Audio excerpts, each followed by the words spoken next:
Good evening, everybody. GPVWC is back, and Singapore is the location of choice for the next round, number 13 to be exact, of the 2023 campaign. My name is Eoin Harmon. At the moment, I'll be on my own alongside broadcast director Heigo Poom, managing all the cameras and other bits and pieces for us today. If there is a vacancy or if there's a willing participant to fill in the vacancy left behind by the absent Ed Hunter, that would be more than appreciated. But qualifying is about to get underway under the night sky, and there's no time to lose for these drivers, knowing how close we are to the conclusion of this season. Having started all the way back in March, we're now in the final furlongs in the month of September. So for the TOP drivers in particular, we see Mayer, as a matter of fact, yes, he leads the championship. But last time in Monza, he lost a fair chunk of points to his all-concrete teammate. There he is, Szymon Frelick, who got the win in the first feature race and then backed it up with a second in the shorter sprint. So if Frelick can keep up this form, he will definitely be in a shout of making it a two-horse race in the championship. Thomas Harvey as well is a person of interest for the Spark team. He's 82 points back, but if he can claw back the deficit by 20 points in the next 2 or 3 races, you never know, he could have an outside shot. The Who also is a driver we dearly want to see finally bring that elusive top result that he keeps missing out on. Carlos Martin also is a major contender for the NetRex team, as of course is his teammate Amari Watson, who ended an 11-month and 2-week wait to get a victory in FS1. He did so in that aforementioned sprint, and with that buoyancy, I'm sure he'd be willing to try again. And another name to watch out for, perhaps at the back, it's Rowan GP, HGP as a matter of fact, and Massimiliano Riboli, who won on Tuesday in FS2.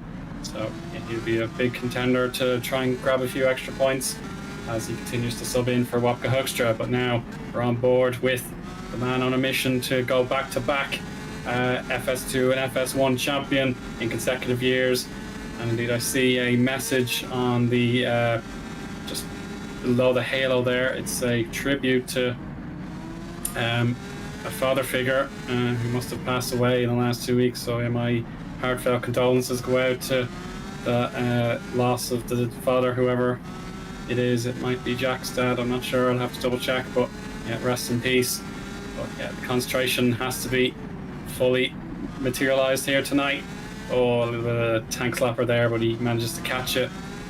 So we'll see how he gets on underneath the Anderson Bridge, turning in. Gotta make sure that apex is nailed on. And now he is heading down the straight past the Mer Lion statue. And again, these times all going to be in and around the 41s. Yeah, as you see, Mayer 41.3. Past the original layout of the track, we just go straight on this year. So the FS2 drivers got to sample that first. But now we're just heading straight to the final complex of corners. The final left-hander towards the finish line coming up. NetRex have the 1-2 at the moment. Alpha Delta looking to bounce back from Italy. But Mayer, no surprises, he's back on top for TOP and has the 139.5 that everyone needs to beat. Maciej Hilla here in 17th at the moment has lost his rear wing. So yeah, he'll have to start all over again. We'll see if we can track down the source of that incident. Thomas Harvey has no choice but to curtail his lap. He'll have to go again next time with some repairs required to the front end of the car. So yeah, that's a case of the street walls coming in very, very firmly on these errors or other miscalculations from the drivers. Carlos Martin straight away wants to put Mayer back behind him. So far so good with a 29.7 first sector. Let's see if he can continue this into Sector 2. Oh, he's lost a little bit of time, a 41.4 second split. There we go, we'll be heading straight on. we go. That's usually where the right turn would be, but it's all closed off this year and possibly next year as well. So bigger run in to the penultimate chicane. He's going to avoid that wall. Unfortunately, he does not have confidence in this lap time, and he feels with 10 minutes to go, he has to recycle and try again. And likewise, his teammate will follow him in. Here is Wasserman for TCS off again. He is subbing in for Meunier. TCS off really could do with those points. And we know how good Lahu is, but without Meunier to partner up, it will be a big task to get TCS off in the pursuit of Build Sim. Let's try again with Freilich. He wants to get his first representative time logged in as soon as possible. So this will be his out lap finishing and the beginning of his hot lap. So this is all so important for him.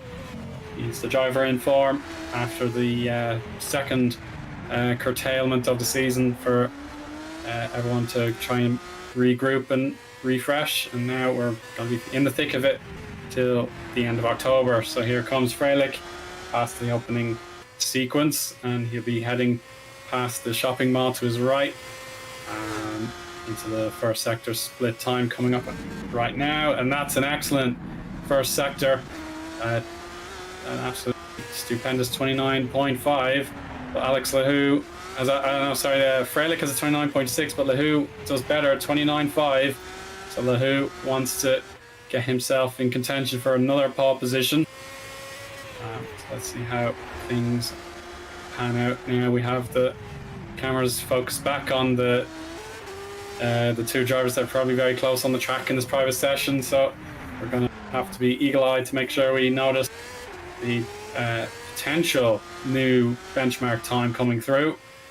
Lahu will have his next opportunity to prove himself, and he does a 41.3. It's better again than Freilich. You can see there 8 thousandths of a second better off for Freilich, but it's still a tenth off what Lahu has performed. So there you go, they're neck and neck on the circuit now, so it's going to be nip and tuck to see if either driver can dislodge Jack Mayer's pole time. And nearly getting loose there, but it's going to be Lahu. Lahu completes the lap time. Freilich got a tenth of a second back on him, but 2 out of 3 ain't bad. Lahu on provisional pole. Lovely time there. That would give TOP something to think about. But obviously, we must comment on the other drivers in the top 10 or thereabouts. Lucchini has Alpha Delta looking strong so far.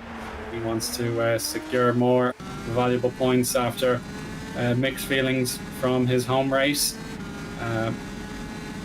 Obviously, I think it was actually absent 2 weeks ago. He had to substitute in for Alpha Delta.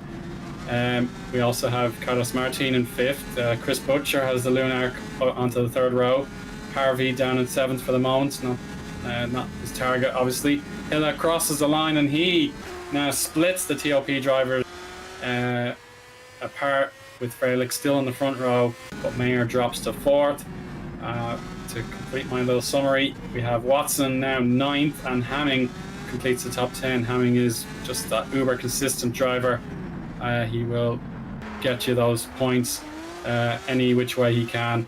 So that's such a valuable asset to the HTP team. Jack Mayer, his worry is to try and get back onto the front row and possibly pole position.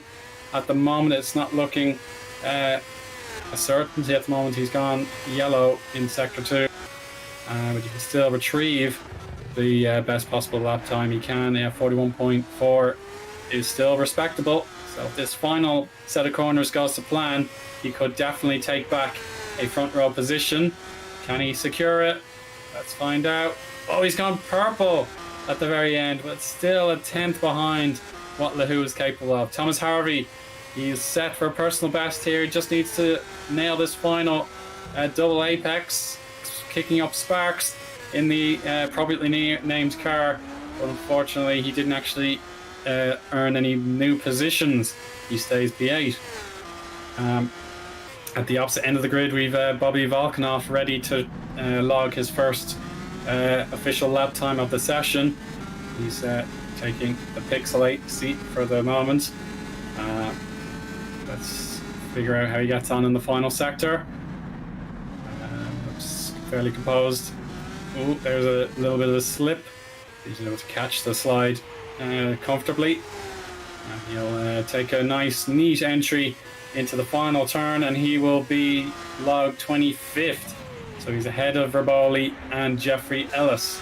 So that leaves Juanma Fuentes, the final driver, yet to set an actual lap time. He is for EP Lab at the moment.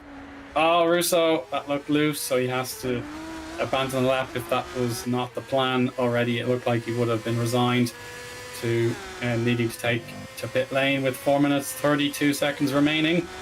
Bikini into P5 with an improvement, so yeah, he should be thereabouts, and that's a celebratory slide, I suppose. His lap time has been achieved, so he can just get on with the job and pit the car for one last turn.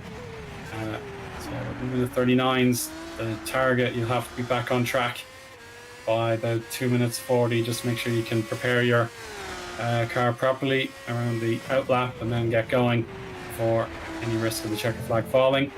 Freilich has the right idea. He's now on his next lap time, and he can possibly go for one more if he's fueled up, or if he can get into the pits straight away. Let's follow along with him, and of course the current pole sitter, Alex Lahou. Let's see how Freilich has completed the first sector. He's a little bit down on his personal best. He will certainly carry on this lap. There's no point abandoning it so soon. Yeah, again, a very tricky section coming up here. Those walls are definitely a high risk, and then the Singapore sling.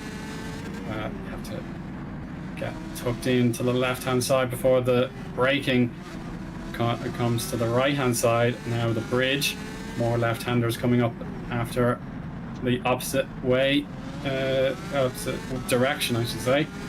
And now the sprint past the ravine. Can he get an improvement? He can. A small improvement on his personal best. He will use all that curb on the outside, straight on all the way until the motorway above him, and then the right-left chicane coming. So let's see what he's capable of. He will use a lot of the inside curb, and then he nails it for the outside, minding the wall, but unfortunately he will note the clock, abandon the lap, and then get move on for his final attempt. Maciej Hilla, though, has achieved the purple first split of a 29.495, and that will certainly give Alex Lahou a bit of a scare. He's not on pace at the moment, so his best bet will be to turn down the wick, then prepare himself all over again for the final burst of pace. We'll reveal Hilla's second split, and it's not as good, 41.5, but you can still rescue the lap. That's still competitive. Let's see how he gets on following the advised braking zones there with the 150 meter boards down to 100 and down to 50 again. So he will just eke out the car away from the wall. Yeah, that looks composed to me. He does improve his personal best, sector 3, but it's not enough to stop those TOP guys. And Lahou, yeah, that's certainly not the proper lap time, but he can go again. He will have the final chance with 1 minute 15 to go. And yeah, we're really careful now through the first 3 corners. Let's see if he can wring the neck out of the car and make sure it's still capable of the pole position that he's in possession of. We'll see if any other drivers are trying to sneak top lap time in before it's checkered flag time. A little bit off his best first sector there, 29.6. He'll have to find a little bit extra. Perhaps his setup is aimed at the new straights. He might have a little less downforce than usual, and then this set of corners will be difficult, but at the moment, yeah, he has that immense skill to get these one-off lap times done. So we got braking hard now for the left-hander, pacing away. Let's see if this can be that 41 point something that he needs. It's 41.5, so he's really got to find a mesmeric amount of time in the next split, the next 15 seconds or so. Can he find it? Checker flag is now out, so the session will end once you cross the line. So Lahoo wants to get this lap completed, and it's going to be close, but it doesn't look like he's going to make it. It's just very close. He really found the time at the end, but it's only a 1:39.2. Therefore, he will not beat his pole time. Bikini has fallen back down to the 4th row because Watson has improved to 5th and teammate Martin in 6th. But Bikini would be delighted to try and find his way back onto the next row of the grid. So far so good. He's found yet more time in the 2nd sector. Let's see how... Yeah, he does avoid those extra hazardous sausage curbs to the outside. Now he'll turn left, kicking up those sparks, crossing the line. Oh, he's gone purple in the final sector and takes 4th place. And Hilla will be disappointed with that. Watson has one last turn and he goes 5th. So Hilla loses 2 positions. All of a sudden, Mart's Crop making a good showing here for the Lunark team again. And he goes purple. So a lot of drivers really nailing this final sector. That was a very, very complete lap time there at the end. And double purple for Frelick, but not quite the hat trick. He has to settle for the runners-up spot in the session. Any more time? No, I think that's everybody. I see Guzovsky is still on track, but he's not going to be getting a competitive lap time in.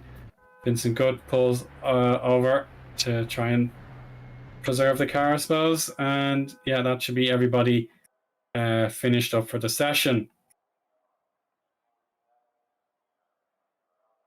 There we go. Our classification for the start of race 1 will be as follows. Alex Lahoo on pole, narrowly beating out Shimon Frelick by 0.03 of a second. Jack Mayer, our championship leader, will be right there on the 2nd row to observe what his teammate is doing. Ahead of Mirko Lucchini, a lovely lap time here for him in P4. Watson, the best of the network drivers in 5th. Mart's Crop 6th. Hilla, Martin, Harvey, and Lucas Tylene have secured the top 10 spots on the grid. Frank Hamming for HGP, probably a little bit disappointed, but he will be he'll be able to compete yet again from 11th. Chris Butcher for Lunar completing a fabulous session for them in 12th. David Wasserman has TCS off, also represented in 13th. Russo and Zubinski have currently grasp of the points paying positions, but Vincent Gut, Jassi Latinen, Oliver Taras, Harry Smith, and Christopher Sfillo have the top 20, and they'll be eager to try their best to outsmart some of those drivers ahead of them. Mike Quint, he wants to overcome those tech gremlins, but it's going to be a long way back in 21st position ahead of Riboli, who, of course, did so well on Tuesday. Menno Klunt, hopefully he's feeling better. He will have to start from 22nd. Philip Koenig, Matthews Guzovsky, Bobby Volkanov, Juanma Fuentes, and Jeffrey Ellis complete the grid. Obviously, without partner, it's going to be a little bit difficult to cover the warm-up session to the standard you all expect. So without further ado, we will take a quick break.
Welcome back, everybody. Thanks for sticking around for the warm-up break.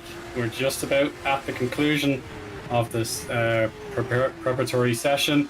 It is business as usual for Jack Mayer. He wants to prove himself capable in the race trim, setting the fastest lap time of this session ahead of Maciej Hille and Lucas Tylien. Tylien, starting P10, has a lot to certainly provide this series. He has nothing to lose, really. Santen will be just appreciative to see how he gets on, and any positive results would certainly be appreciated in that team and their bid to get off the bottom of the standings as they currently lie. YouTube chat is certainly buzzing away, so that is highly appreciated. It certainly will keep me nice and sharp while the races go on. Some early predictions have actually been submitted in the chat. Dan Hajek, one of the FS2 drivers, believes overtaking is going to be at a premium and there won't be any of which to speak of. So I gave my thoughts on that. I hope he's wrong, but yeah, it's certainly backed up by some evidence based on his own experience. And there's the usual Alex Lahoo and the Hoodoo. So lap 18, according to Patty, is going to be the time of his latest bottle job. Again, I really don't want that to happen. It would be hugely encouraging for everyone involved, the TCS off, to have Lahoo leading the way for the team and getting valuable points on the board. But nevertheless, we have the formation lap coming up very soon, just as everyone will complete their final timed laps of this final session. Yeah, a crucial thing for each and every driver is just to get through the first set of corners unscathed. Very, very treacherous triple complex to deal with at the beginning, going left, right, and left again. Turn 7 obviously is a big overtaking point if you can avoid the dirty air, for example, and get alongside your rival before the tricky turn 8 as well, the 90-degree right-hander that one is. And then we'll see exactly how the new layout in Sector 3 pans out without those 4 corners that go underneath the grandstand and past the floating football pitch. So yeah, that's definitely something the other drivers in Super League and Super Cup should be watching out for also. Super Lights, sorry, getting the old names involved there. So the Super League and Super Lights drivers will want to use the evidence acquired from Tuesday and tonight to see how their setups need to be adjusted for the ultra daunting challenge here at Singapore Street Circuit in Marina Bay. There'll be a 31 lap feature race followed by the 21 laps of the sprint.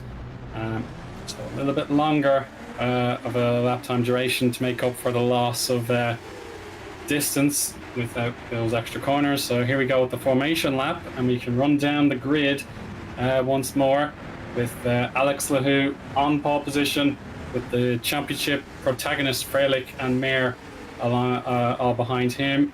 And then there'll be P4 for Lucchini. Watson, Kropp, Hilla and Martin are next up from 5th to 8th. Thomas Harvey and Lucas Tylene complete the top 10, with Hamming and Chris Butcher, very solid drivers, ready and waiting to see what they can do on their alternate strategy.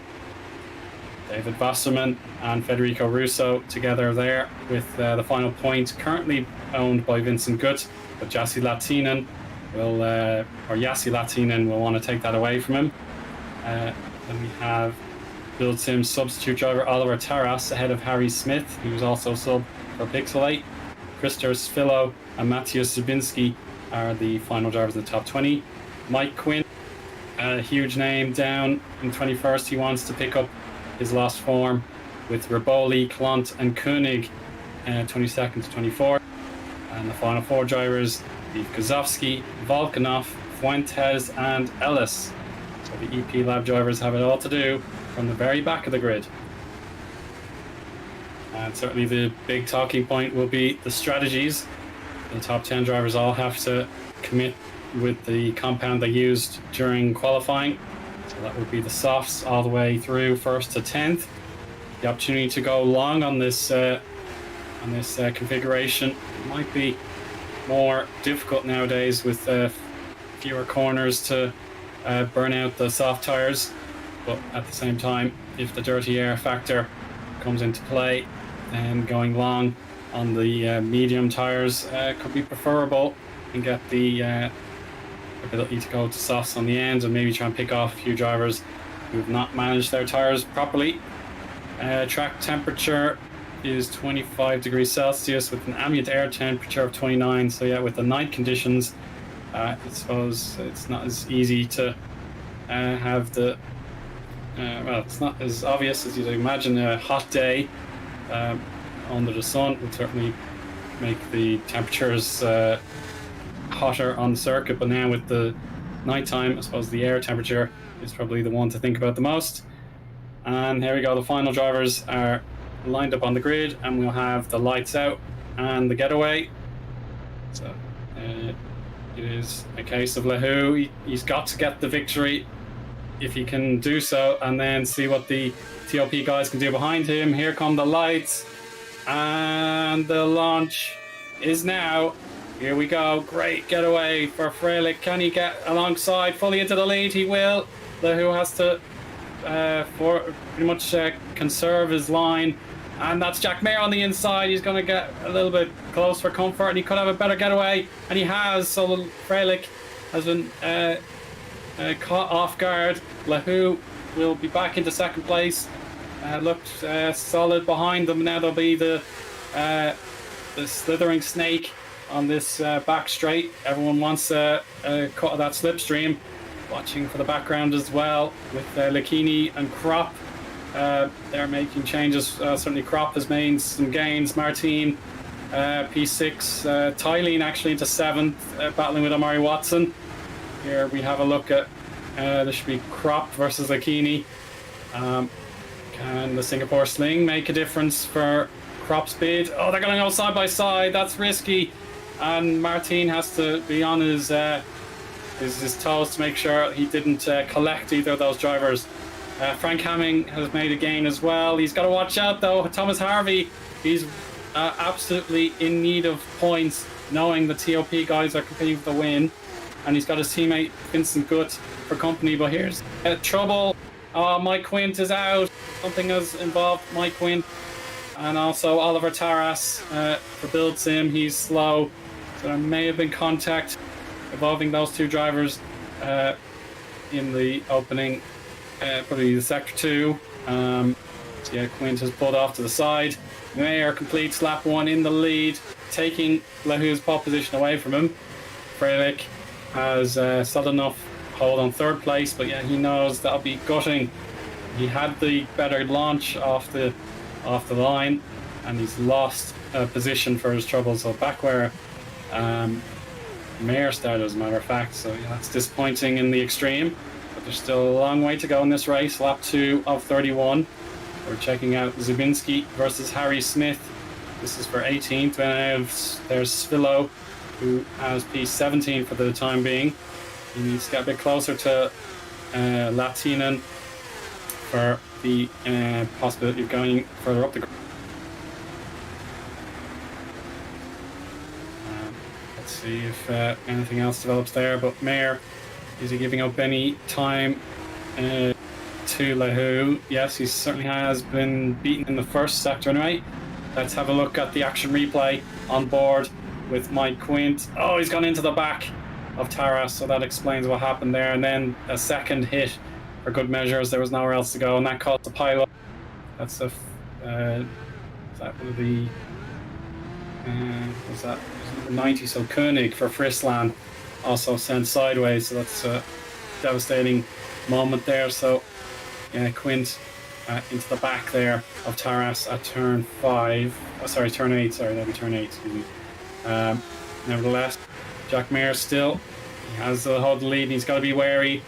The interval is 0.8 of a second, so with DRS now opening, this is a chance now for Mayer to possibly make a breakaway for it. And we can see his sublime launch off the line from P3. So let's see how he managed to negotiate both the teammate and Lahou. So you can see Freilich on the inside of Lahou. He's going to get by. Mayer sticks out on the high line, then he cuts inside. He's going to spook his teammate into turn 3's entry, and obviously there's got to be a little bit of cooperation with the championship, the team's championship as well as the drivers' championship on the line for them both. So Mayer, very, very intelligent driving, getting him the race lead. Chris Butcher down in 15th now, so that's a drop of a few positions, but he will be chasing down Federico Russo in the hope of doubling his tally for this opening race. See, Freilich has got the best of it in Sector 1 so far, so he would have been in Lahou's slipstream on DRS. That would have helped him out quite a lot. But yeah, this is Maritz Crop for Lunark. You know how good they are. I believe already celebrated a very high result already in their half season here in FS1. Let's see if they can get another top 5 to make their name well and truly memorable for their campaign. So yeah, Crop was actually on the podium twice. He got it in Belgium and he got it in Britain as well, so he's a great race 2 driver. But in race 1, his best results would be the 4th that he acquired in Belgium, and he got the 5th as well in the previous round in Monza. So yeah, definitely Lunark are they're no pushovers. Let's see if that can continue as we hit lap 4 on board with Freilich, and he is starting to lose a little bit of ground compared to Lahou. Seems like the vast majority of the drivers in the top 10, it's actually Hamming and Bosserman on soft tires as well, from 13th down to 21st. The drivers are running medium tire. They want to try and go longer into the stints and hope for a little bit of lucky breaks. So let's see how that might play out. Yeah, Lucas Tiley definitely bringing the noise here for Santen Motorsports, getting run in the top 8 ahead of Maciej Hille. Zabinski has his teammate Gozowski right in front of him there for Hyperion. They've got Christopher Svilla as their immediate competition. Now back to the top 5 duel. Maritz Crop will be following along now through the new configuration here, all the way down to turns 16 and 17. Going to get a very strong DRS toe on Lucchini, but obviously the start-finish straight is quite short compared to the majority of tracks we run on, so it's not going to be as powerful as it usually is. So fastest lap for Jack Mayer, getting Sector 2 and Sector 3 as purple time, so beautifully done there by the race leader. He's broken DRS now, but Maritz Crop, this is his ideal opportunity. Out of turn 5, DRS will activate right there, and turn 6 before the braking zone at 7. That's got to be the chance now. Can he find the gap and break the dirty air? It's going to be lit up with the sparks, but unfortunately not. The Alpha Delta set up quite strongly on the straights, so he hangs on to position. Carlos Martin leading the way for Netrex there, with Watson following along. So there's another look at the risers and fallers from qualifying. I think Gozowski's gained quite a few places there, so the stream on the Discord side is a little bit jumpy. Gozowski +6, I believe that is, so he is the strongest racer compared to the qualifying position he had. Solid enough at the beginning, just unfortunately the tangle brought Mike Quint's race to an early end. Taras also feeling the pinch from that, getting spun around, and he has a long way back from 27th. The majority of drivers are on their way, and they'll be pushing hard as they can for their potential pit stop. Hopefully, probably around the halfway point or just before. Let's check out Bobby Volkanov for Pixel 8. His competition is currently with Raboli. So Massimiliano Raboli subbing in for Wopke Hoekstra. Oh, he's got to take the long way around the corner. As a matter of fact, taking the runoff is actually a bit slower there, so you prefer to be on the racing line. So it's Volkanov on the soft tires getting past Raboli, who's doing the Tuesday-Thursday double, and he celebrated a win 2 days ago, so he'd love to try again, hopefully in race 2, or if anything else happens in race 1. Hilla, though, that's a standard pass on the inside. Tylene had nowhere to go, DRS proving very powerful indeed for the pole, and he has P8 now. I'm sure his ambitions are greater than P8, so his challenge will be to dislodge the winner of race 2 back in Monza, the one and only Amari Watson there. So here we have a gaggle of cars now. It is difficult when you're following your teammate in the pack, as is the case for Matthias Zabinski. So he's got to back up his teammate as best he can. Ideally, he should be alert to the threat that Volkanov presents. So he will be coming into view right there just as the bridge turns away again.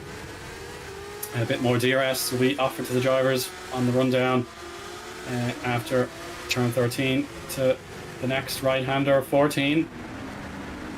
There we go. We'll see how that plays out. But yeah, it's still a tight enough battle as all these drivers, barring Volkanov, are on the same tyres. Yellow in display there. Don't see anything amiss at the moment. We'll see if broadcast director Heigo has any note of what might have happened. Maybe not. So we're on a carry on as normal. Jack Mayer continues to hold the lead he earned at the opening lap, turn 3.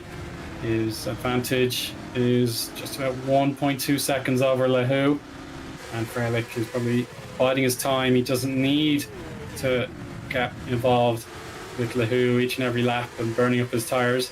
He can wait probably closer to the end and try and put the most bizarrely unlucky driver of the season under pressure again. Harry Smith gaining his position nice and cleanly there, but Yassi Latinen wants it back. Can he do it? No, unfortunately not. So there we go. Harry Smith is now the first driver outside of the points, and he'll be hoping for something to happen in front of him so he can convert Pixelate's results into points for his efforts. His teammate Volkanov, of course, on the soft tyre, could also perform strongly later into the stint before the tyre change comes into effect. So there you can see on the graphics everyone's preferred tyre choice. So here we go with Freilich getting the fastest lap tuned in there, so it could be the chance for the TOP driver who had such a phenomenal start to the campaign, and then he had that awful sequence of results mid-season. Now he's picking it up from the depths, and he's still in the hunt for the title, but losing on track to Mayer will curtail some of his ambitions. But at the moment he's just got to follow along with Lehu and maybe get him on strategy. So that would be my thoughts on the matter. If TOP can try and perform the best pit stop and the right timing for the right tyre change. Gazowski has gained another position since I last mentioned him. He's at +7. Volkanov, of course, going on the soft tyres, has gained 6 places. Svilo, I think, has come into the pits, which might explain that. Svilo in early for a tyre change. So Rowan GP will be hoping that he can go to the finish, trying to undercut everybody. We'll see how that goes. But Freilich continues to marshal Alex Lehu for this P2. He's got to get a little closer. Can't overstep the mark, but he is gaining on this lap as well. So back-to-back laps where Freilich is cutting into Lehu's advantage, and he must be getting a little bit restless now, knowing that a TOP first and second is within reach as the first point of call, and the second point is Mayer is his direct championship rival, so he needs to get past and try and make this a competition to see who can gain the 25 points for the win. And indeed, the second place driver in the first race gets 20, so it's a 5-point swing. Nothing to be taken for granted with at this point in the year. So yeah, this is so important for Freilich to eventually challenge Lehu for the second place. But now he was side by side. Volkanov, he's on the mission. He's gonna go for it on the inside of Zabinski. Zabinski has to take to the runoff. Volkanov won't care a bit. He has his gain, and these soft tires are working a treat for him. But watch out for the counter attack, of course. The DRS may just about save Volkanov for the time being, but yeah, it is Hyperion. They're going to have to crunch the numbers and see what they can do. At the same time, Latinen loses out. Guzovsky has now earned the P17 for himself. So mixed feelings there for Hyperion. Yeah, we'll see if Guzovsky has the better of it now, and they can focus on his ability to defend from Latinen and Volkanov later into the stint. Freilich, once more, he is getting so close, but it's not enough to put Lahu off. Is there any way by? Let's find out. Ideally not in this part of the track unless there was a mistake. Crowd in the grandstands, they're hoping to see something going on. There is still nothing to separate these two drivers. It could come down to a mistake. Touch wood, it doesn't happen, or else of course the aforementioned strategy will try and make some different points as we go on rather than repeating what I've been saying time and time again. So Frelick again on DRS, so he will claw back some of that time. Actually, no, he did lose out 3/10 in that first sequence of corners alone, so that is a little bit of a reprieve for Lahu, but it won't last long. Now we see a bunch of cars together. This is now Martz Kropp, who had been on the attack earlier in the race. He's now lost out his ability to catch Lucchini, and now the Netrex drivers plus Maciej Hille are all in the vicinity, and they're eager to see if they can perform the necessary attack against Martz Kropp for Lunark. But yeah, he got a good launch after the Anderson Bridge, in fairness. That'll give him a little bit of a space outside before the next right-hander. A little wiggle there for Martin. Caught it, no problem. Yeah, again, he's got it similar enough to what we saw with Hyperion earlier. They were following each other closely, but they have another driver with eager ambitions behind them that's going to cause them to stir, and that is none other than Maciej Hille. He's in the reach. Can he do anything as we head across the line? This will be the start of these drivers' lap 11. Mayer already firmly on the move for his lap 11. So anything that will cause the leader to decide, right, this is my time to pit. It's certainly not going to be now. He's got plenty more life in those tyres. It will certainly be a little bit later on, though. How about Hille, though? Can he do anything about the double up of Netrex drivers? Unfortunately not. Then again, Thomas Harvey is 9th, and he is he's really got to find the points. It's at the moment looking bleak. There's still a little bit of time. There is the Japanese round next time around in 2 weeks, and the Abu Dhabi event in a month before we head to Sao Paulo for the finale. So yeah, if it's not Thomas Harvey's night tonight, then he's got 3 more chances, but he definitely has to maximize one of them, or else it's going to be a TOP singles match for the championship. But Mayer, his lead of 32 points is scheduled to grow by +9 as things stand. That'll be 41. That'll be very healthy with the next 7 races to go. So yeah, 1, 2, 3, 4, 5. Yeah, 7 races to go after this, with the 3 rounds split into 2, of course. Lap 12 is underway for this tour, and yeah, again, the drivers are not at all concerned with any pit stops. So again, it's probably the case of, there's Oliver Taras a lap down now. He's got to pull alongside as soon as possible, and he does so before DRS. So that was very generous of Taras to follow the blue flag orders in that swift fashion. Now we're on board with Kropp briefly, and unfortunately, he has lost the position to Carlos Martin, and that will give Netrex the hurry up now. Can the Spaniard do anything, catch up to the Alpha Delta before the pit stops? He's now released from the wake of the Lunark. We have an action replay ready to go to see exactly what happened.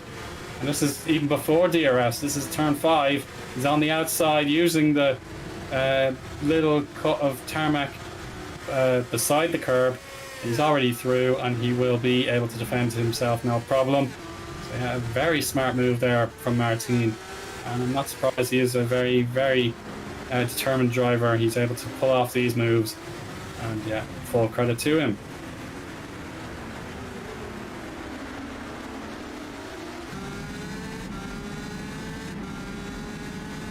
Yeah, chat is still buzzing away there, so any particular points that you want to raise, keep them coming.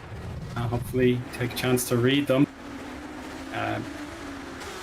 So Tom Parker says the best way to describe Singapore now is it didn't need changing at all, but the change is still a decent one. So yeah, I can certainly follow that point of view. You didn't have to change the track as in terms of racing, but it did have to change for the point of the actual Marina Bay. They're doing maintenance work in that particular section of the bay, so yeah, it did have to change for that.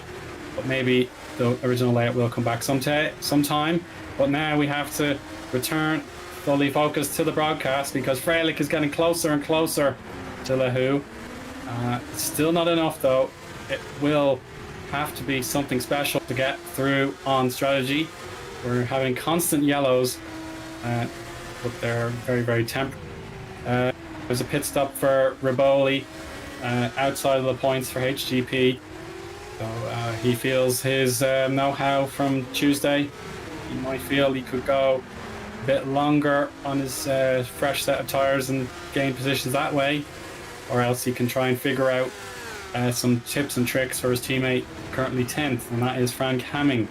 So Frank Hamming is the team leader for HGP today, and he will want to continue his stellar run of point scoring finishes. It's almost like Frank Hamming, he just cannot be taken out of the top 15 no matter what anyone does about it. So yeah, it is very admirable, and he currently lies 6th in the championship. His last DNF was that atrocious rainfall back in Germany, race 2. Yeah, ever since then he's been in the green cut of points ever since. That is a tip of the hat to him, so carry on the good work. This is Juanma Fuentes for EP Lab. He started pretty much at the back of the grid, so without his teammate Jeffrey Ellis, he's got to carry the and that's what happened to Fuentes there. Turn 2 heading into 3. He's going to be lapped, as a matter of fact. So he hopefully hasn't burned up those tires too badly, and Mayer won't mind that at all. He got through cleanly, no need for the blue flags necessarily. This battle for second, it just heats up and up with more traffic in the way. So that is of course Fuentes, who Mayer passed previously. Lucas Tylene in 16th, not encouraging showing on paper. Obviously he's lost out in a few places, but if that is pit strategy coming into play, he could definitely regain that later on into the stint. So yeah, I believe it was a pit stop for him. It wasn't anything drastic. So he's now excuse me, on a fresh set of tyres and can try and catch up to the first set of drivers who are on their original set of tyres.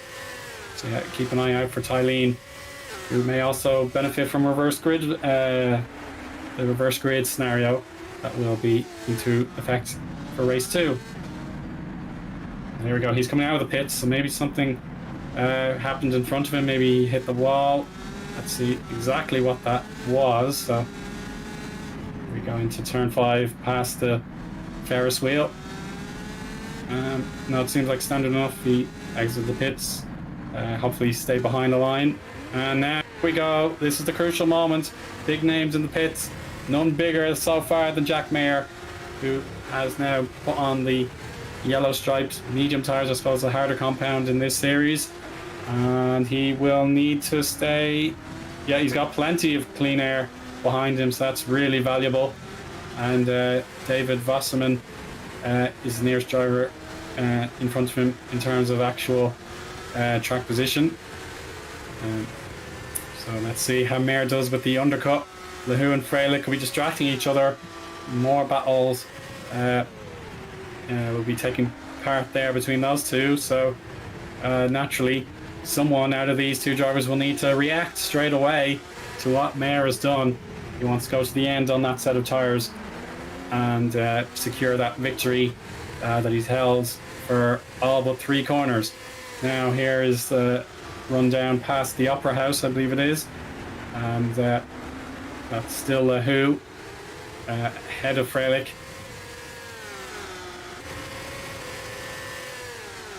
There you go. There's more drivers thinking about. Oh, there's Harry Smith. Oh, Federico Russo. That's a big name. Federico Russo out of the race, so he loses out on a heap of points, having been 10th. But he's now fallen off the road and is out. Both drivers react. They've got to be wary of the pit entry rules. You can't cross over the curbs on the inside before the turn in. So Freilich gets to his pit box first. We're on board with Mayer to see if he can perform the undercut successfully. Now with LeHou at the very end of pit lane.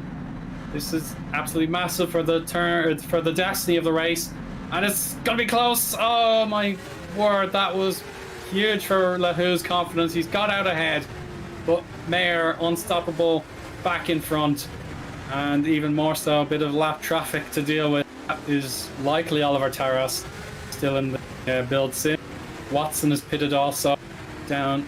He goes to 9th, but he'll gain some of that territory back later on into the stint.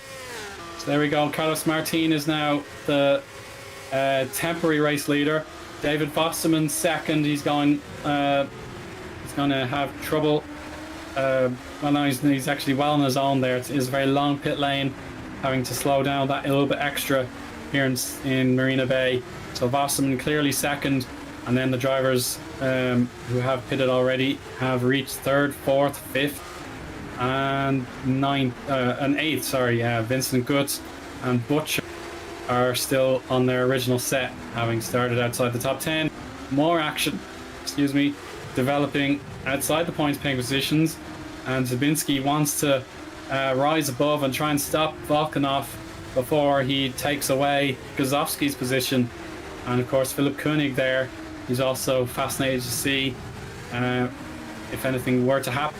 But yet again, we're going to see LeHou versus Freilich, just non-stop between these two. It's obviously too dangerous to go side by side into turn 16 and 17. It's just too tight unless you're absolutely nailed on to go side by side, like we saw earlier with Riboli having to go wide and losing time.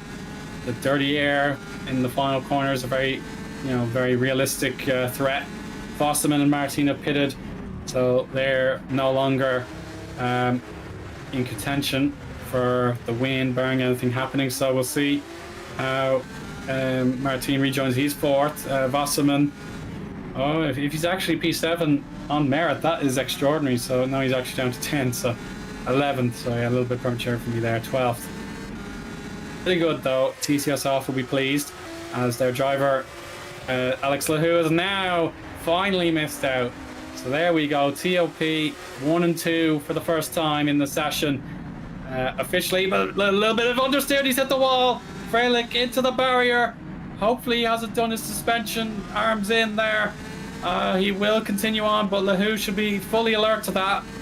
If these tires are still getting up to temperature, yeah, that understeer is going to be diabolical on the TOP car while he has to survey what he's possibly done to it.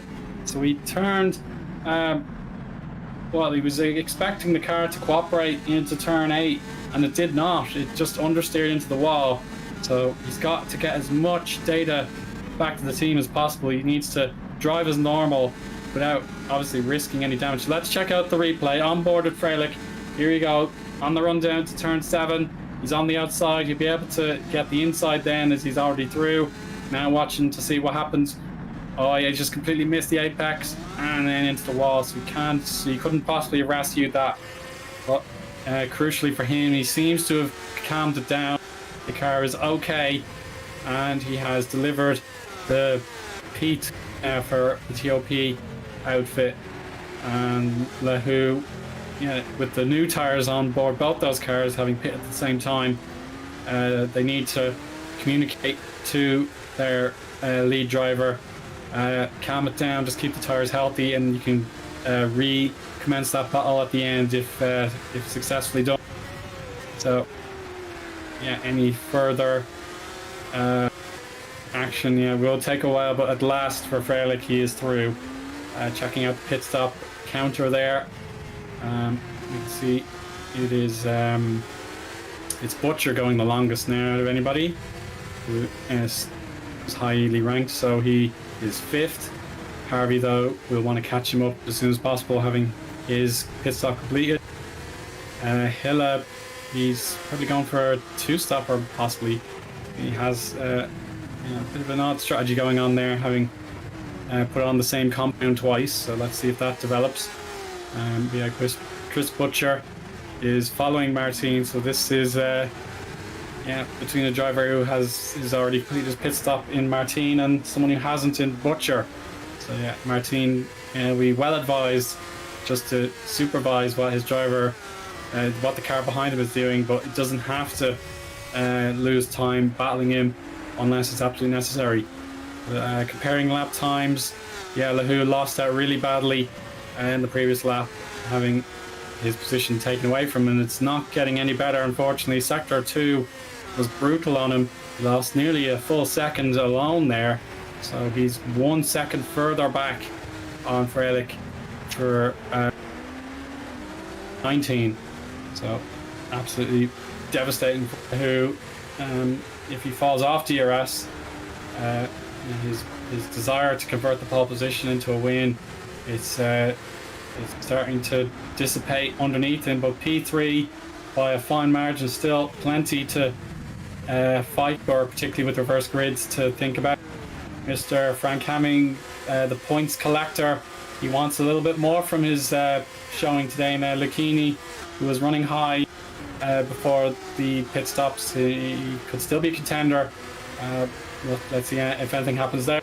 Menno Klantz, the last remaining Malta Force car, comes in for his schedule. I think he pitted on the opening lap. He's taken those tires as far as they can, and he'll go one more compound to the finish. So Menno Klantz will just be hoping for DNFs in front of him, so he'll go on to the softer tires and try and pick up any little scraps of opportunity he may find. But for Simon Freilich, it's task number 1 done, which was to secure the 2nd place, and now number 2 is to try somehow, some way to catch up and pass his teammate, but it's 5 seconds between them now. But they're going to be lapping roughly the same now. They're 2 very finely matched drivers acting as teammates. So it seems like Mayer just needs to command this race from the top, and he will have the payout for the race win. But here's Frank Hamming again. His pursuit of Mirko Lucchini continues, and Maritz Kropp will be just ahead of them in the distance. There he is there, the purple top for the Lunar car. Wasserman, in fairness to him, I said he was down in 12th after his pit stop, but he's up to 11th now, ahead of Tylene, who's still running strongly for Santen. These points quite significantly for their own preservation. Anything that they can achieve would be appreciated. Pits for it might be a DNF or something, I'm not sure. I might double check that, but I saw a driver falling out of the point, so I might figure out who that could have been. But Vincent Guts is now 15th, so that's handy enough for Spa, with Harvey, his teammate, in P6, and trying his best to fill in the gap that Butch will leave behind when he takes to the pit lane. So we'll continue to observe that for the remaining 12 laps of the race. So any openings for Hamming look They look rare with Lucchini driving as he is. They're very equally matched on split times. But we'll now check out Harvey, who has now been passed by Maciej Hilla. So Hilla on the soft tyre has made another position up. So this build sim strategy is, it needs to be spot on, and it's looking promising at the moment. And there's Chris Butcher in the pit lane, so he finally concedes. The harder compound tyres have gone as long as they can, and he can now try and fight back on softs. So yeah, this is very encouraging for Lunark if they can keep it going.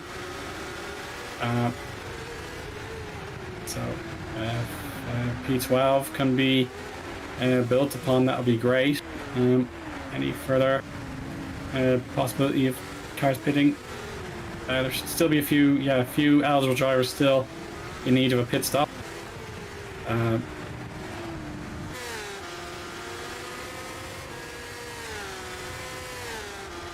So yeah, another point in the chat there. Krisu says they're completely redeveloping the area around the sort of small bay where the football pitch was. So maybe the grandstand corners are a thing of the past from now on. So that'll be a shame in some respects. But yeah, we'll see how the Super Lights and the Super League drivers get on. See what they think of the change, and then of course the real life Formula One is this weekend, so those drivers also have input for the general public as well to have a think about. But nevertheless, we've got to concentrate on the remainder of this race one. So my race view unfortunately has gone down. I'm not sure if that's just me, but we have to rely firmly on the timing tower for the up-to-date information. Mayer's lead is still really impressive, but actually I've missed this. I completely missed it.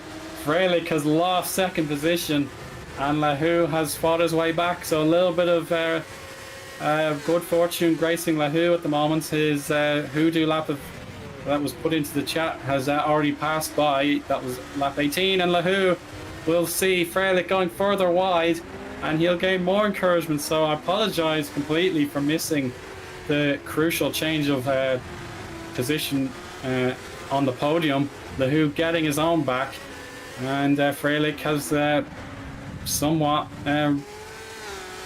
spoiled his dream of the second place. So replay here from our broadcast director. It's too far forward, so we're gonna try and figure. Oh goodness gracious, that's turn 13. He's hit the wall gently enough, but thank you very much, or merci beaucoup, whatever language, or sorry, turn 14 I should say, whatever language Alex was thinking about when he saw the distracted and sideways TOP car. Whatever he was thinking, he must be buzzing with that now. So what a dramatic moment in this race. Freilich dropping it all on his own there, but again, it could be that suspension coming back to bite him after that understeery moment earlier on in the race. We can't be 100% sure unless we hear from the man himself in post-race interviews, but there we go. It is P2 again for Alex Lahu, and Mayer, his lead will of course grown large with that loss of time for Freilich, and therefore Lahu's slotting in. So we go. How about that? So Owen McGoggy has said Shimon's rig had snapped. So I presume that just means a snap of oversteer rather than a wacky races steering wheel column being ripped from the car itself. So yeah, he's able to carry on. It's not a hardware catastrophe for the Polish driver. He's able to carry on, but a snap of oversteer sent him beside the turn 14 wall, and he has to go all over again. And it could be unlikely because he's obviously damaged the tires, locking them up a lot. So that's something also that you've got to think about. But Frank Hamming, P9 for him now, so he had made a gain with Butcher pitting, and he's still trying to catch Lucchini. It's not working out so far. Maciej Hilla on those soft tires. You can see Carlos Martin, and he's gonna most likely go for him. at the rundown to turn 7 on the next lap. This 16-17 chicane. It's not a suitable overtaking spot at this point. You've got to be side by side already if it's going to pay off. But yeah, these soft tires are a treat under the supervision of Hilla and his charging build sim. He's going to get a little bit of DRS. With lap 24 underway now, he's going to make that. It's going to make it count. Perhaps a little bit wide there into turn 2. Now turns 4 into 5 is going to be. It's going to be decisive for the other Polish driver in the top 5. Can he make this count? Here comes DRS. Martin responds immediately, going to cut to the inside now, occupying the middle right of the track. But Hill on the inside, and he's through. He's just going to slow it down. He will do so successfully. P4 for Maciej. And there we go, Martin. I suppose that's the best he can muster up here. He had the disadvantage on the tire compound. I'm sure he's willing to say, yeah, fair enough, I did my best. I'm not backing out of anything until there was no other alternative. His teammate, though, Murray Watson, he's fallen down the place. Unfortunately, he's 18th now. He may have had damage and had to pit again. But he had a best lap time secured just a moment ago.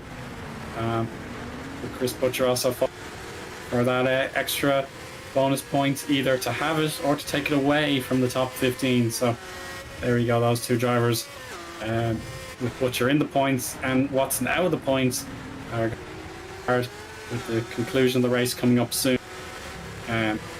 Fastest lap. And Hilla, though, his lap time should still be strong if he's pulling out pretty much a second's worth of advantage on Martin. But the podium, it's probably a little bit too much to ask. Would be a major incident to happen to Frelick, Lahu, or Mayer indeed, if he's going to get a podium for his trouble. P4, ideally he'd be hoping for a kind reverse grid draw. With P4, possibly get 5th or 6th on the reverse grid, depending on what number turns up. So there, everybody in the top 10 has, Harvey and Kropp have yet to make a pit stop so far, so they're going long into this stint. And then a few other drivers outside the top 10 are still thinking about their first stops of the race. But yeah, Jack Mayer continues to lead.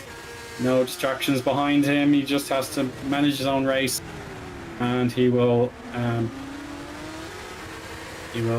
secure the victory. Eoin McGoggy has elaborated on what he meant by snapped, and he says he is racing tilted, so a bolt came out of his rig and he cannot apply the brakes properly. So yeah, his rig, that's what he meant by snapped. A bolt has come out of his system, therefore his braking ability is compromised. But the fact that he's still in the shadows of Lahu on the camera shot there on the run down to the start finish line, that is really impressive. But fingers crossed, Shimon has the tools available to try and repair that rig and go again in race 2. So yeah, I really appreciate that little bit of feedback, Owen. Devastated for Shimon to have something completely out of his control happen with his sim rig. So yeah, that is, yeah. And yeah, he's still a fighter. He won't give in. So he's going to try his best to get this podium and get those crucial 15 points to at least give him a fighting chance of the championship. That'd be a huge gain. It's 16, isn't it? It's 16 points for race 1, third place. So it will be a 9-point gain for Mayer instead of 10. So I apologise for that mistake there. Mayer's points go 41 points clear. If Frelick were to be caught by Hilla, that would be 13 points as opposed to 16. So yeah, he's just got to try his very best to fight back and do what he can before he will get a little bit of a reprieve to try and fix the problem. Frank Hamming still not managed to find a way past Lucchini. And then Wasserman behind that. That'll give him another variable to think about, because Wasserman wants to impress his team with Loic Meunier not in the second seat at the moment. So yeah, Wasserman can unleash the potential of that second car. That will be a great boost to him. So looking at Wasserman in the championship, he's not scored a point before, but his debut in 2023 was, of course, back in Monza, so he didn't get a point for his efforts. But here in Singapore, it's looking a lot more encouraging for him. If he can keep this going, he'll be in a very, very prime position for reverse grid as well. So, if he just wants to compete with Hamming, I'd say his team will egg him on. But at the same time, you've got Tylene as well in 11th. He's going to push as hard as he can for anything extra that could occur. So this is a fascinating watching.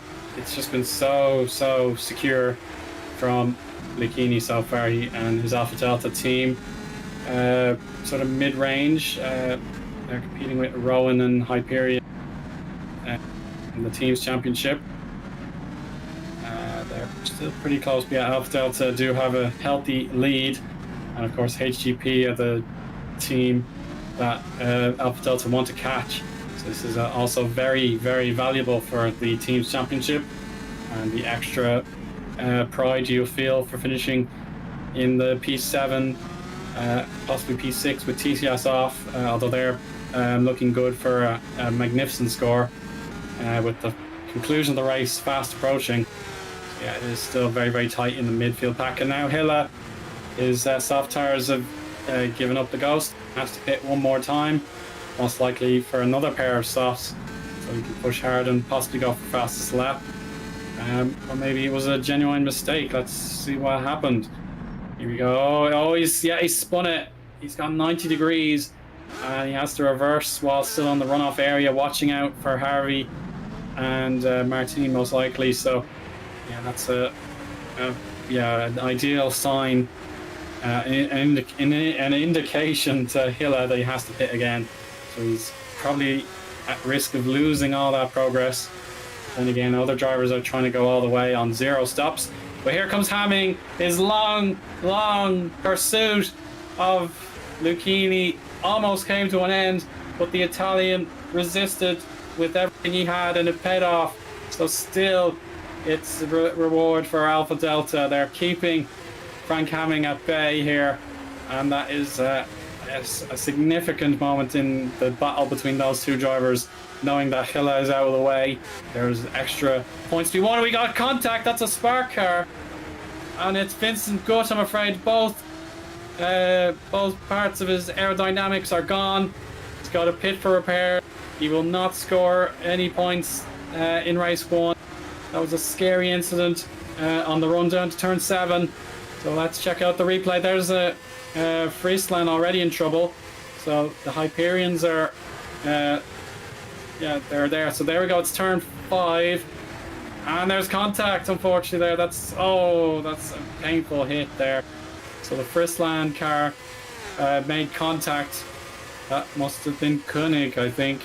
So we have Philip Koenig and Vincent Cook come to blows, and then Vincent, trying to keep the car going without a rear wing, goes on to lose his front wing at the shift to the right at turn 6. Just more and more drama as the pressure starts to certainly strike the drivers who want to get the maximum out of their racing. Debris, of course, got to watch out for it if you go wide. Now we're heading on board with Hamming again. Another opportunity to pounce. It's probably too far back this time. And yeah, there we go. 3 laps to go. It's a case where Hamming may just have to use his use his wisdom, probably a better word to say, his wisdom, just to secure yet more points for his team, knowing that Alpha Delta have probably had a better time of it with their lead driver, as opposed to Russo, who is out of race 1. Yeah, this is very, very important for HGP.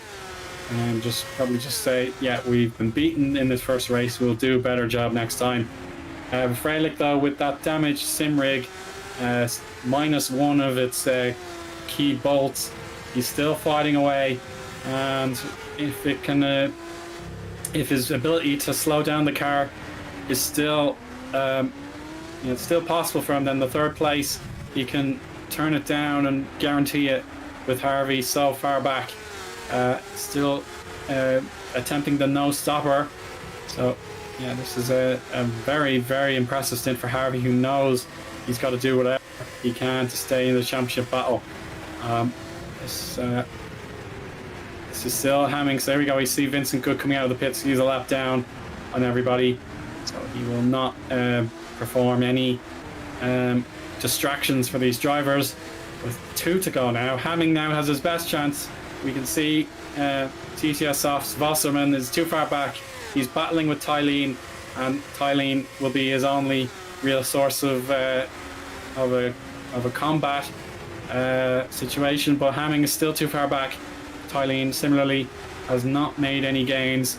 But yeah, that is really exciting times if you're a Santen Motorsports representative, just to get a few more points, having not scored since the very, very beginning of the campaign with Tylene himself, all the way on the season opener at Imola. So it has been an awful long time, but Lucas Tylene just needs to do what he can, and Santen Motorsports will finally score more than just 1 point.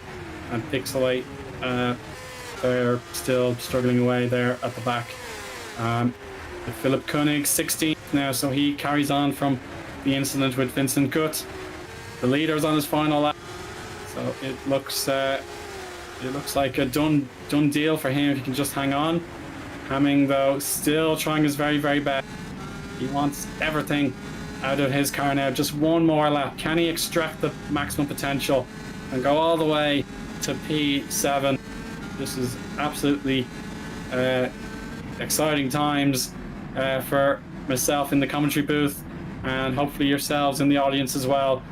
Hamming is always going to push a little bit too hard out of 3, but he's caught it reasonably well. So he has 1 last chance. This is his key opportunity. The dirty air proving very difficult, but perhaps has granted a few drivers the extra benefit they need. So it's Lucchini clear in position. He can turn in as he pleases, and he'll do what he can now just to block the Dutchman's progress in Sector 2. But I still see Mayer in the lead. I still see Lahu second. I still see Freilich third. They're going to be almost at the end of the laps. There's Mayer. He's heading towards the final 4 corners to go. The new configuration not daunting him under any circumstances. He's performed a sublime race 1 tonight, having taken P3 in qualifying, but he gained the win from the 3rd corner with some beautiful opportunistic moves. Jack Mayer, championship leader, wins race 1 here in Singapore, and Lahu manages to get the 2nd place.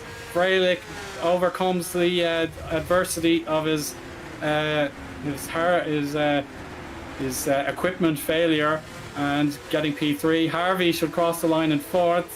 Hamming now in concession now. He cannot beat Lucchini on track, and he will have to stop for 8th. So Martin 5th, Kropp 6th, Lucchini 7th, Hamming 8th, Wasserman 9th, and Tylene for the top 10. Santen get their top 10, and they will be relieved at the very, very minimum there. I'm sure that means a lot to them. Butcher, Hilla, Smith, Zubinski, and Watson are lining up for the final points paying positions. So devastation for Vincent Guts having that accident. He had to pit for repairs, and he's going to be 21st as far as I can tell. So there we go. should be everybody finished up now. It's quite the sight to see Jack Mayer winning again. That's let me double check. He's gotten on the wins category, so that's number 7. No, number 6. It's number 6 of the campaign for Jack Mayer winning and performing a nice stunt 360 there. P2 for Alex Lahu, Freilich, Harvey, Martin, Kropp, Lucchini, Hamming, Wasserman and Tylene complete the top 10. Some very, very strong drives there across the board, whether they're championship contenders or just trying to get their names in lights for the remainder of the season. The remaining points were awarded to Butcher, Hilla, Smith, Zubinski and Watson. Watson unfortunately did have a stronger showing in the first stint, and he made some sort of mistake, and he can only have 15th. Hard luck to Koenig in 16th, didn't quite manage a point with Gazowski, Volkanov, Klont and Latinen in the top 20.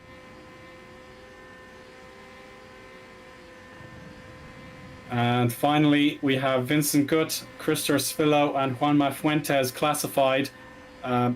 Indeed, they were the 3 other drivers laps as well as Latinen.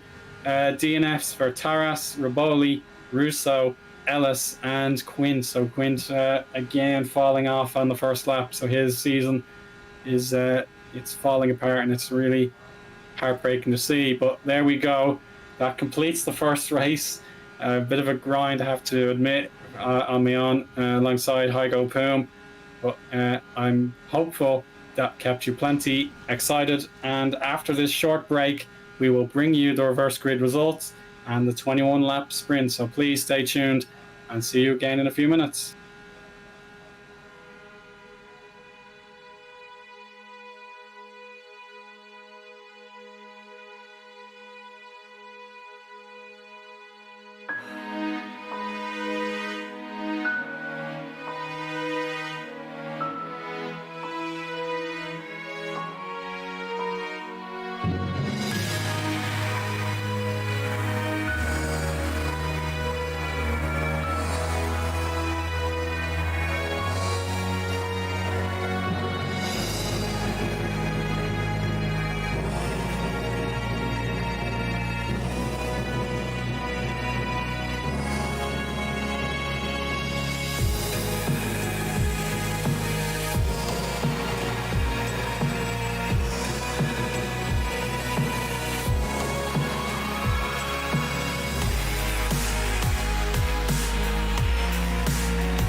And it's a warm welcome back, everybody. The first race at Singapore was quite the doozy, in fairness, with Jack Mayer taking the lead in the first lap from P3 on the grid, and he never looked back.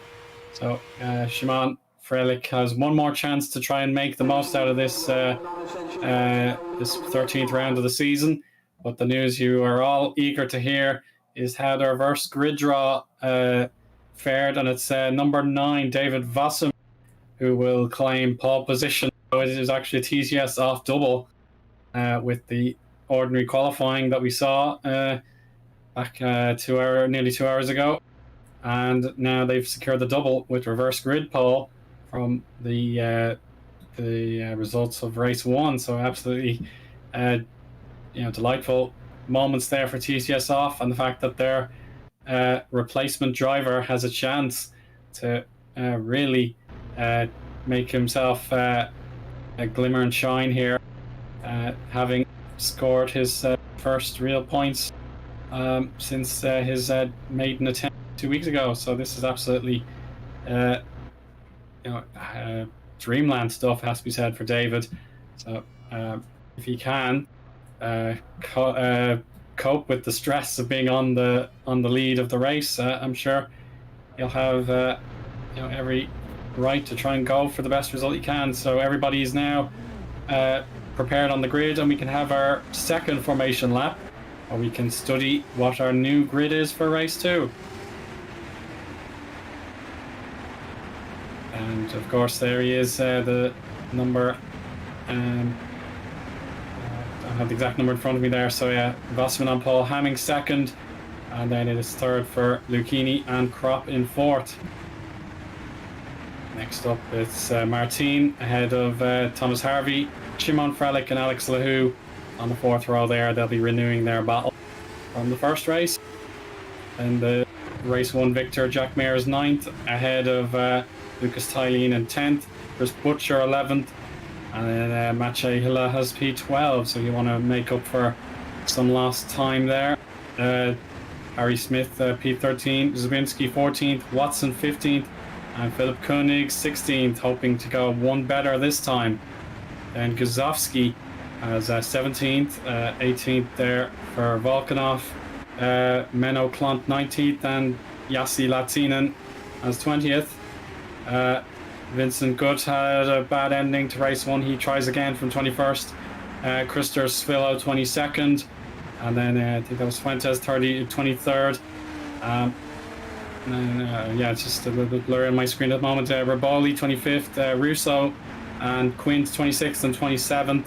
They're big names who want to try and pick themselves up after DNFs in that opening race. So Oliver Taras is 24th, so I apologise for mistaking him for the lineup. So the drivers are already 2/3 through the course, now turn 14 before the next chance to go by the old section that's been walled off now.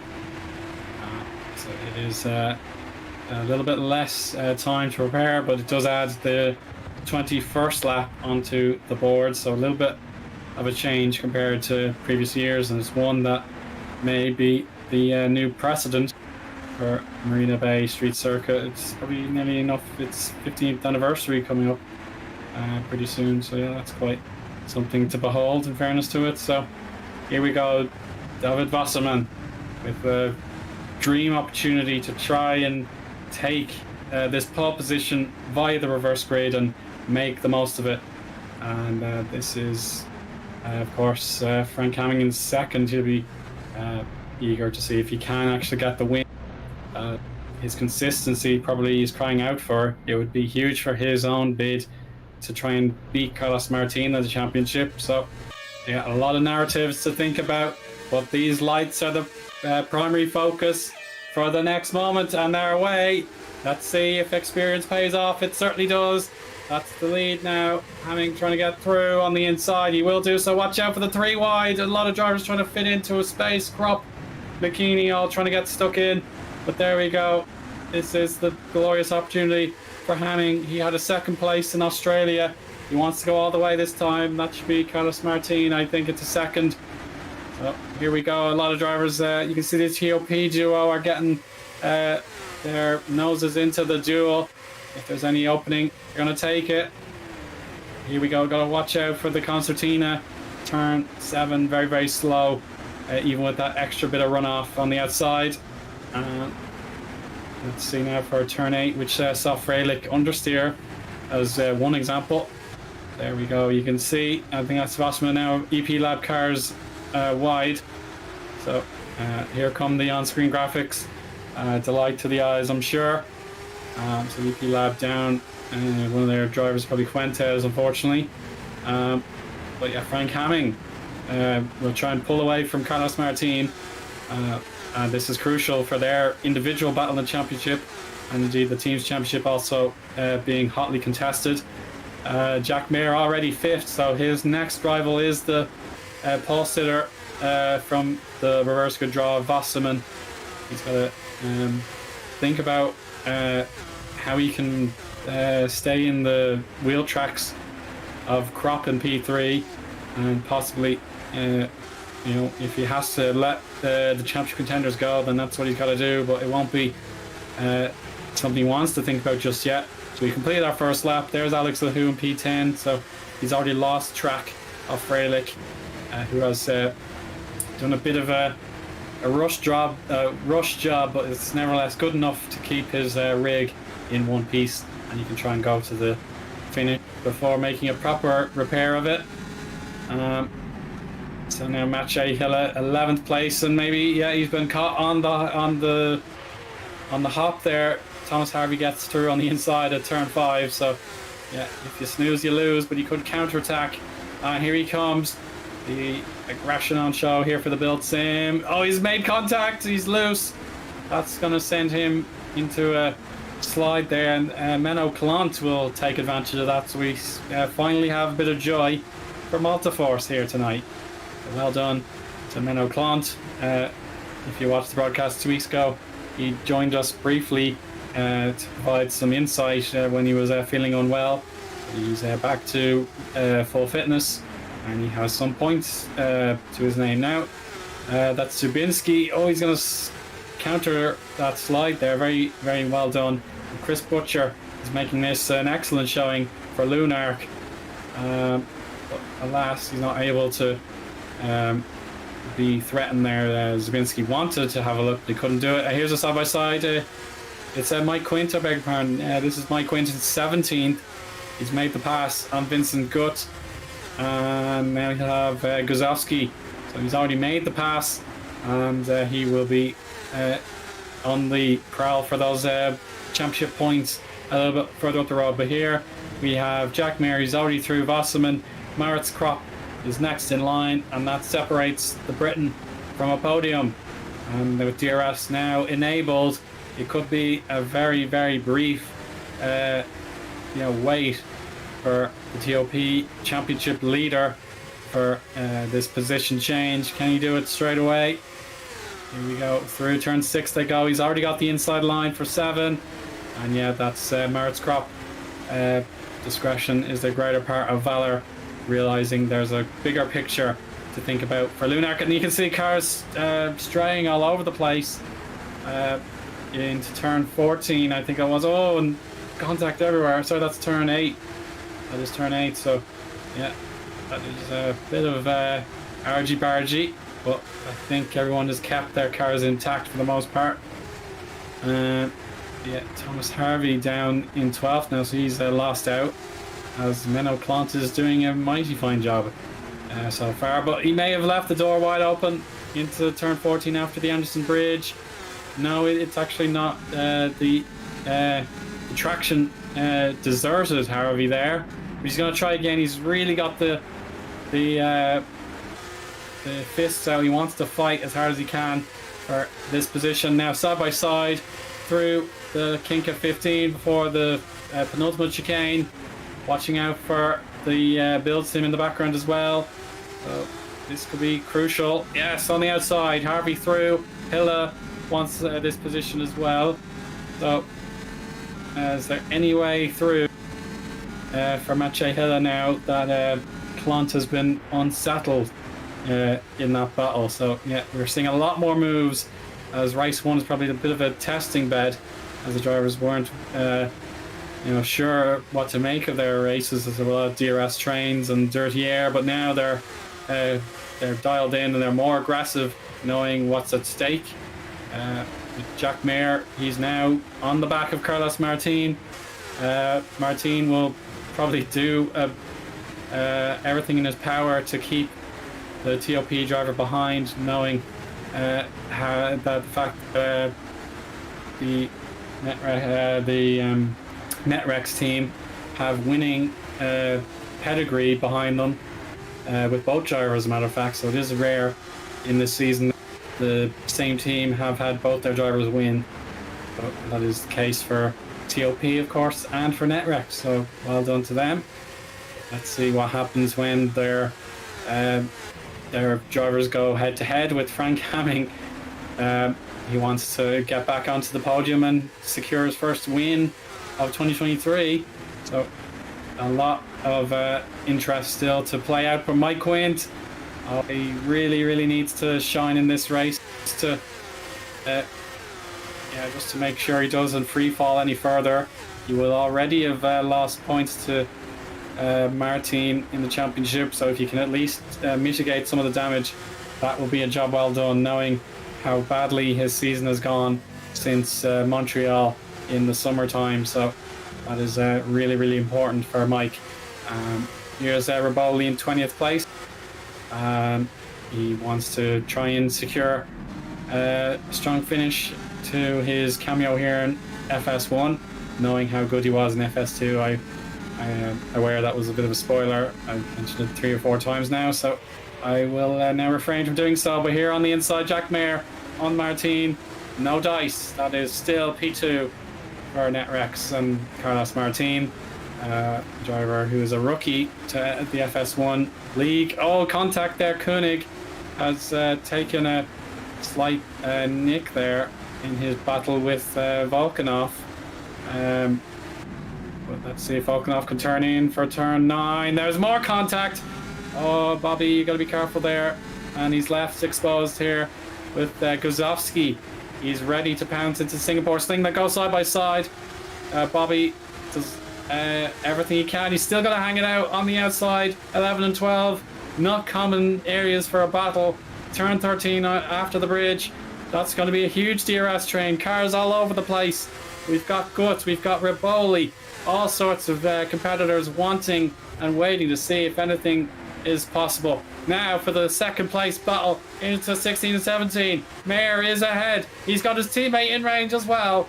So absolutely critical moments for both TOP drivers and their chase for the championship. Martin fights back. He's got the start-finish straight DRS on the inside line, but he has to brake a bit earlier.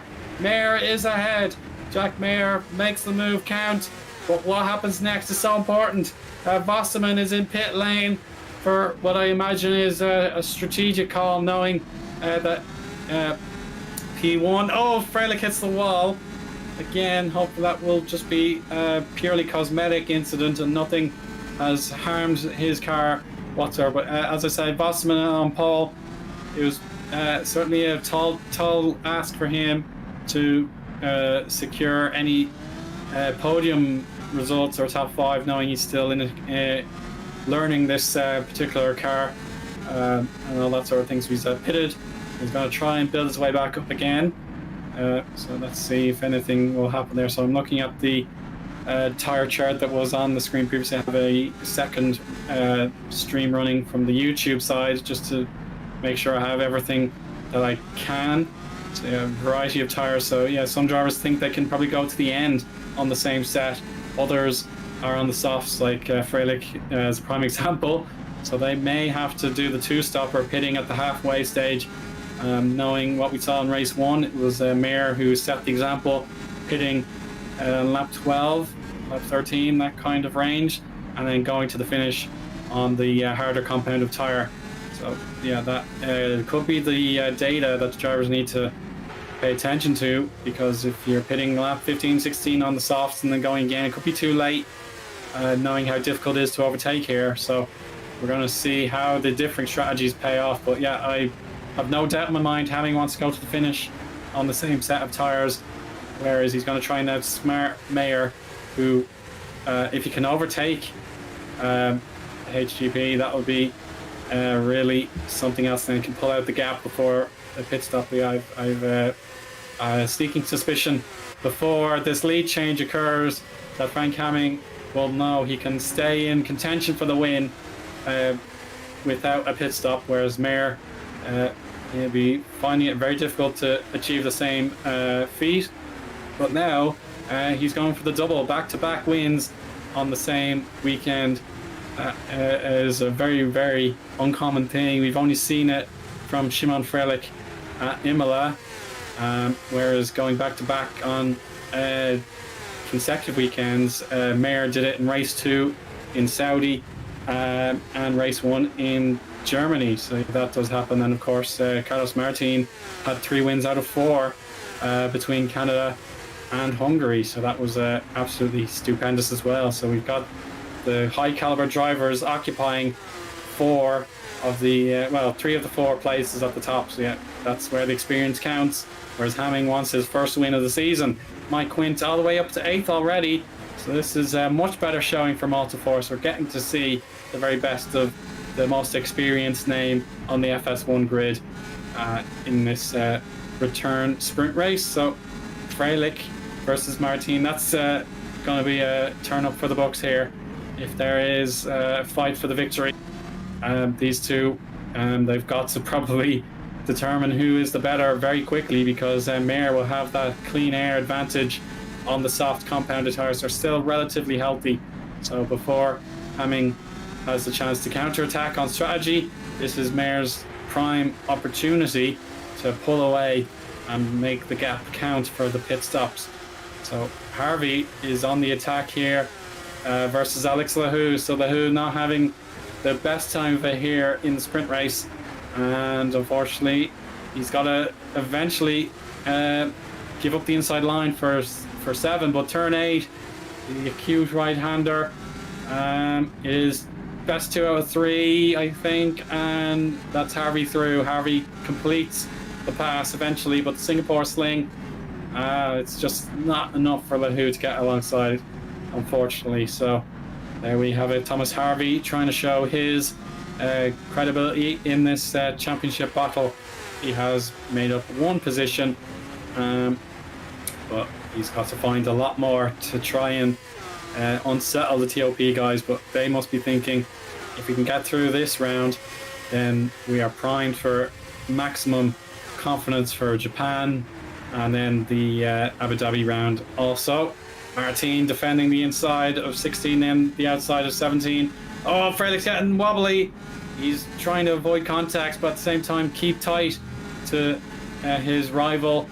Netrex egging on Martin, no doubt about it, but it's another side-by-side and more contact. Freilich is sent to a slide. He's rescued it using the Singapore Airlines runoff area, but he's down off the podium for sure. Now he's down 3 positions, and he's got to build his way back up again. So this is a gigantic moment in the season. If Mayer gains another 9 to 15 points on his teammate, then surely Mayer will have control of the championship with 3 to go after this. But here we go, the onboard camera from Freilich's point of view. He's already unsettled after going side by side after turn 17. Through the final corner they went. The DRS was open for both cars. Freilich had the better run. Then he's using all that runoff on the outside before the turn in. Then the contact's made to his rear left, and he's sent sliding wide, and he has to counter slide again on that slippery runoff area. But from Martin's on board, we'll see he's kept it neat on the racing line. Now he's going to continue following that curbing to guide it in his way along. So he's blocking the track as he should. He picks his zone, he sticks to it, but he brakes probably a little bit earlier. And there's the wheel-to-wheel contact, and Martin does manage to survive without any instance of a spin or getting massively loose. So there we go. Martin has defended his position, but Freilich has to pick himself up and try again. he is going to pit. It's actually, yeah, this is a good call for TOP. They'll get Freilich out of the traffic, try and pick himself up again. Could be a curious case of needing the new set of soft tires. He won't go for the mediums, I would imagine. So let's confirm that for sure.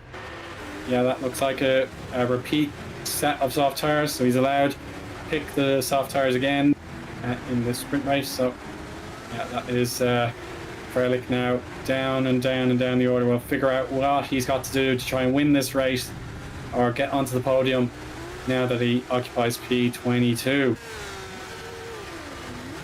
Similarly enough, Menno Clant has been instructed to pit, and he'll be down towards the back. So Murray Watson is P27, so he's not had a good day of it so far, and that is really worrying for Netrex, knowing that they've only got one driver trying to complete the duties today so far. So we saw what Martin getting down and physical with Freilich. It could all unravel if he's not careful. So Netrex need to be alert, knowing that Watson is all the way down in the back of the pack. So let's give credit here to this battle. It's Zubinski P6, it's Quint P7, and Harvey as well, also on the move in P8. And of course Lucchini is ahead of all of them, so yeah, this is great news for Alpha Delta. It'll be a mega showing for them after Lucchini finished 7th in race 1. Zubinski, he was 14th in comparison back in that opening race. So yeah, this is great encouragement for several teams who were capable in race 1, but they can go a little bit better, I imagine, in the second race. And they're all trying to unsettle Mart's crop at the top. So that's the lapped car, I think, of... oh no, it's Lahoo! Oh no, sorry, Quint, sorry, Genie Mac. Mike Quint out again. He's damaged the car beyond repair. He will have a blank once more. So he was absent in Britain. He double DNF'd in Hungary. Now he's got Italy and Singapore double DNF. So what happened to Mike Quint that forced the immediate retirement? So he's just gone very slowly, so it must be lagging out or something, so I can't confirm straight away. But yeah, here we go. We may see it from further back now. He's wide out turn 2, and he's completely lost the steering application into 3, so yeah, I imagine it's a bit of lag that has brought Mike Quint out of the race, but it's hard to be 100% sure without a second opinion to guide me along, so that's what I will summarize until the first-hand account is provided. So Mike Quint's his bid for the points is over. The likes of Guzovsky, Volkanov, they will jump up a place. Freilich now he's now all on his own in 19th. He's chasing Latinen for position. So that's going to take another while to catch up. So Jack Mayer has responded. He was obviously in the lead before the pit stops. He had about 6.5 second advantage over Frank Hamming. He copied his strategy from the first race, and now he'll go to the end on another pair of softs or another set of softs. So this is the chance for Frank Hamming to counter-attack and try and build a gap, while these soft tire users who have now changed tires, they're trying to build up the temperatures all over again, and they have traffic to negotiate. One such example, it's that will be Chris Tylene. Yeah, that's Lucas Tylene. That is going to be for a legitimate position. So Hamming versus Martin may carry on a little bit longer. It will be advantage Hamming for now. For Martin may consider his own strategy in getting into the pits. And now down the back, Philip Koenig has he's got the TCS the TCS off of Wasserman for. Oh goodness me, that's Wasserman pitched into a spin, and that's a gain for several drivers. That will be Clon's getting through. That's Russo through. So Wasserman, yeah, the encouragement we saw for him in race 1. I think he'll be disappointed. It's hard to believe, but he will have been disappointed that the pole position is probably a poison chalice for him, and his confidence has been diminished. So yeah, just try and get to the finish. That'll be the best outcome for him. And Lucas versus Jack. It's going to come to a conclusion here. Jack should have all 4 wheels in front. Yes, he does. Tyleen for Santen Motorsports gets out of the way, knowing it's a worthless waste of his compound of tyres to battle up with the contender for the race victory. So yeah, wisely done.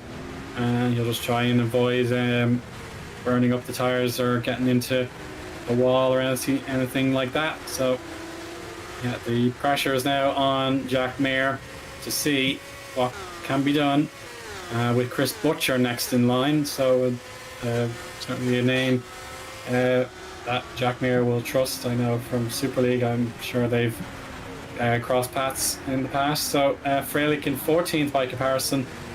He's got to pass Harry Smith. So Harry Smith, this is another case of a driver making a substitution for his team. Pixelate will be pleased with what they saw from him in the first race, and I suppose if he can battle championship contender briefly, that would be very encouraging. But Smith finished 13th in race 1, so you'll want to hang on to that position to try and do the back-to-back P13s, but his case should not be that strong. It's likely going to be Freilich by in the next half lap, I suspect. But now Jack Mayer continues his assault to the top step of the podium back to back, and his next challenger is Chris Butcher.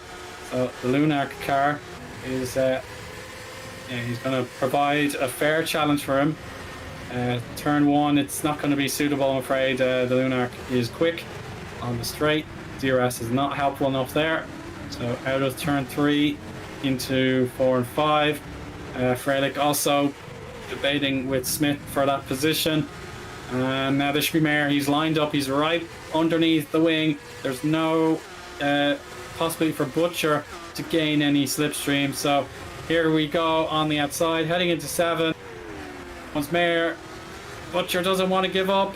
Mayer uses the runoff area and will have to back off, actually. Yes, that's a sporting move there. Mayer realized he cannot make the pass with all 4 wheels off the racing line. So there we go. Butcher has certainly stood up for himself, and I have to give him full credit. And that's great news for Frank Hamming, who's still dueling with Carlos Martin for the overall win. But if Mayer wants to get back onto that podium, he's got 2 Lunarks to worry about. But Butcher at the moment is definitely a great benchmark to try and overcome. Now he's going to lunge into 14. It's still not enough unless there was understeer for Butcher. There's not. So Butcher resumes the race. And there we go. Another defensive drive there for Chris Butcher. Well done. Let's see. Mayer won't be getting alongside anybody in 16-17. I know Freilich had bad fortune there with Martin before their eventual contact at turn 1.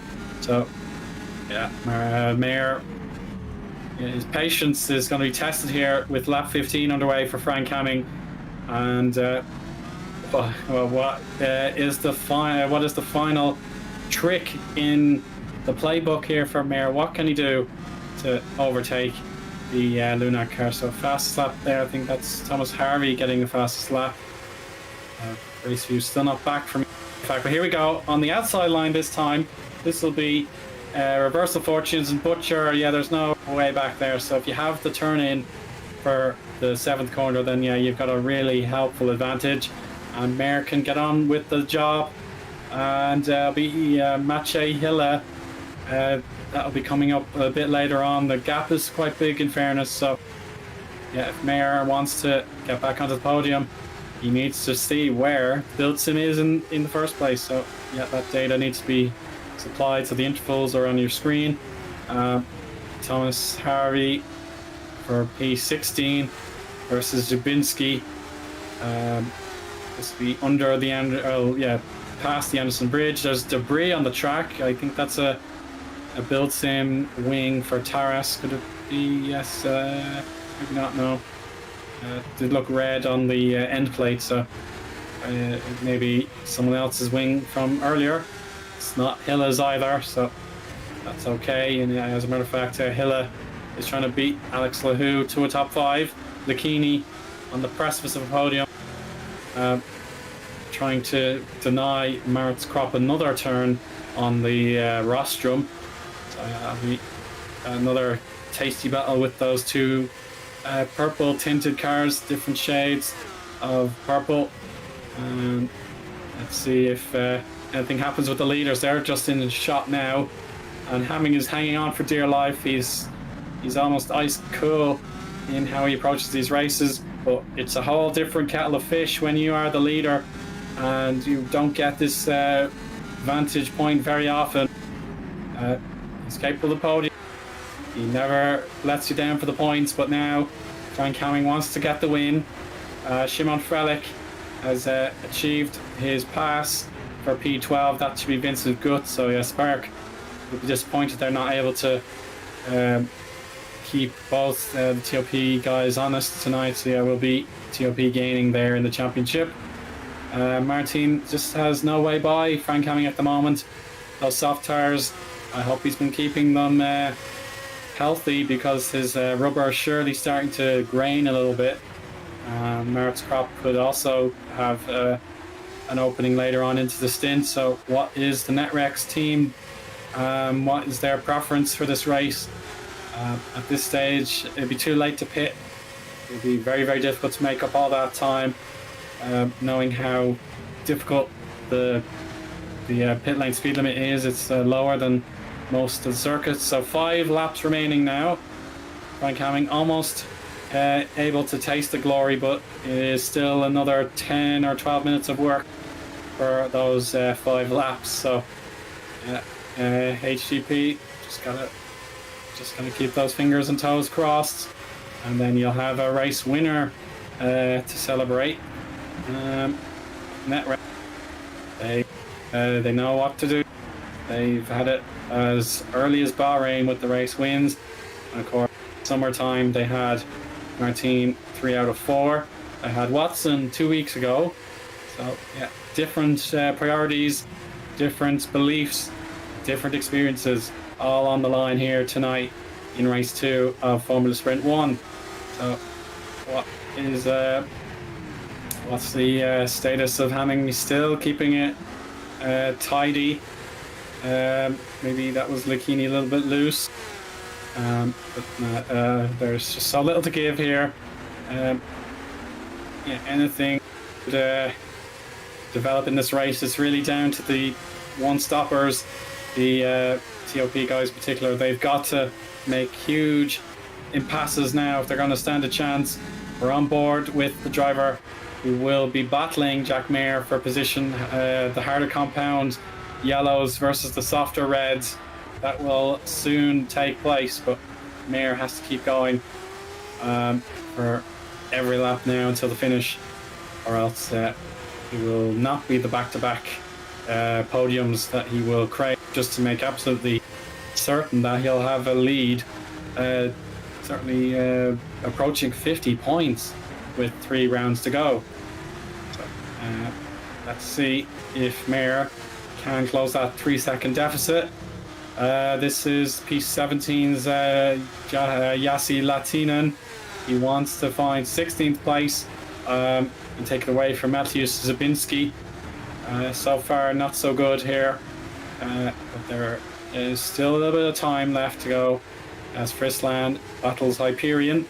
Frank Hamming has not seen Martin go for one of his trademark attacks as of yet, and he's doing absolutely everything he must do in order to bring himself the winner's trophy for Singapore Race 2. Out of the turn 13 they go. More DRS is going to be offered, and there's still nothing to give here. Similar enough to race 1, we saw the battle for second place. Freilich and Lahu. It took a long time for Freilich to get his moment. He took it with both arms, but then his sim rig lost a bolt, and then his car spun wide out of turn 14. That gave Lahu the position back. So there's still a lot of time to go in this race. There'll be the remaining 4 laps to go now. So let's see what else can happen. So Hilla, you won't worry about Mayer just yet. You can just spot the TOP in the background there. But it is Lahu for P5 now, and this is the strong opportunity now for Hilla to try and secure that top 5, and that will certainly be a healthy return after P12 in the first race. So here comes Hilla, who had that spin in the 16-17 chicane when he was trying a double soft strategy, and he had to give it up and just take P12 and start again. Thomas Harvey in 15th. He has a chance to try and pass Harry Smith, one of our substitutes for the day. And Freilich versus Tylene, and is at the moment, it should be now. Yes, that is a job completed. Tylene has to fall back to his original P10 from race 1. Now Thomas Harvey has he's got his work cut out now with Zabinski and Latinen as well. So team orders could be forthcoming with Vincent Gutt ahead of his teammate, and Smith down those positions. Spark take full advantage. So let's study and observe if Thomas Harvey's allowed to attack his teammate so close to the end.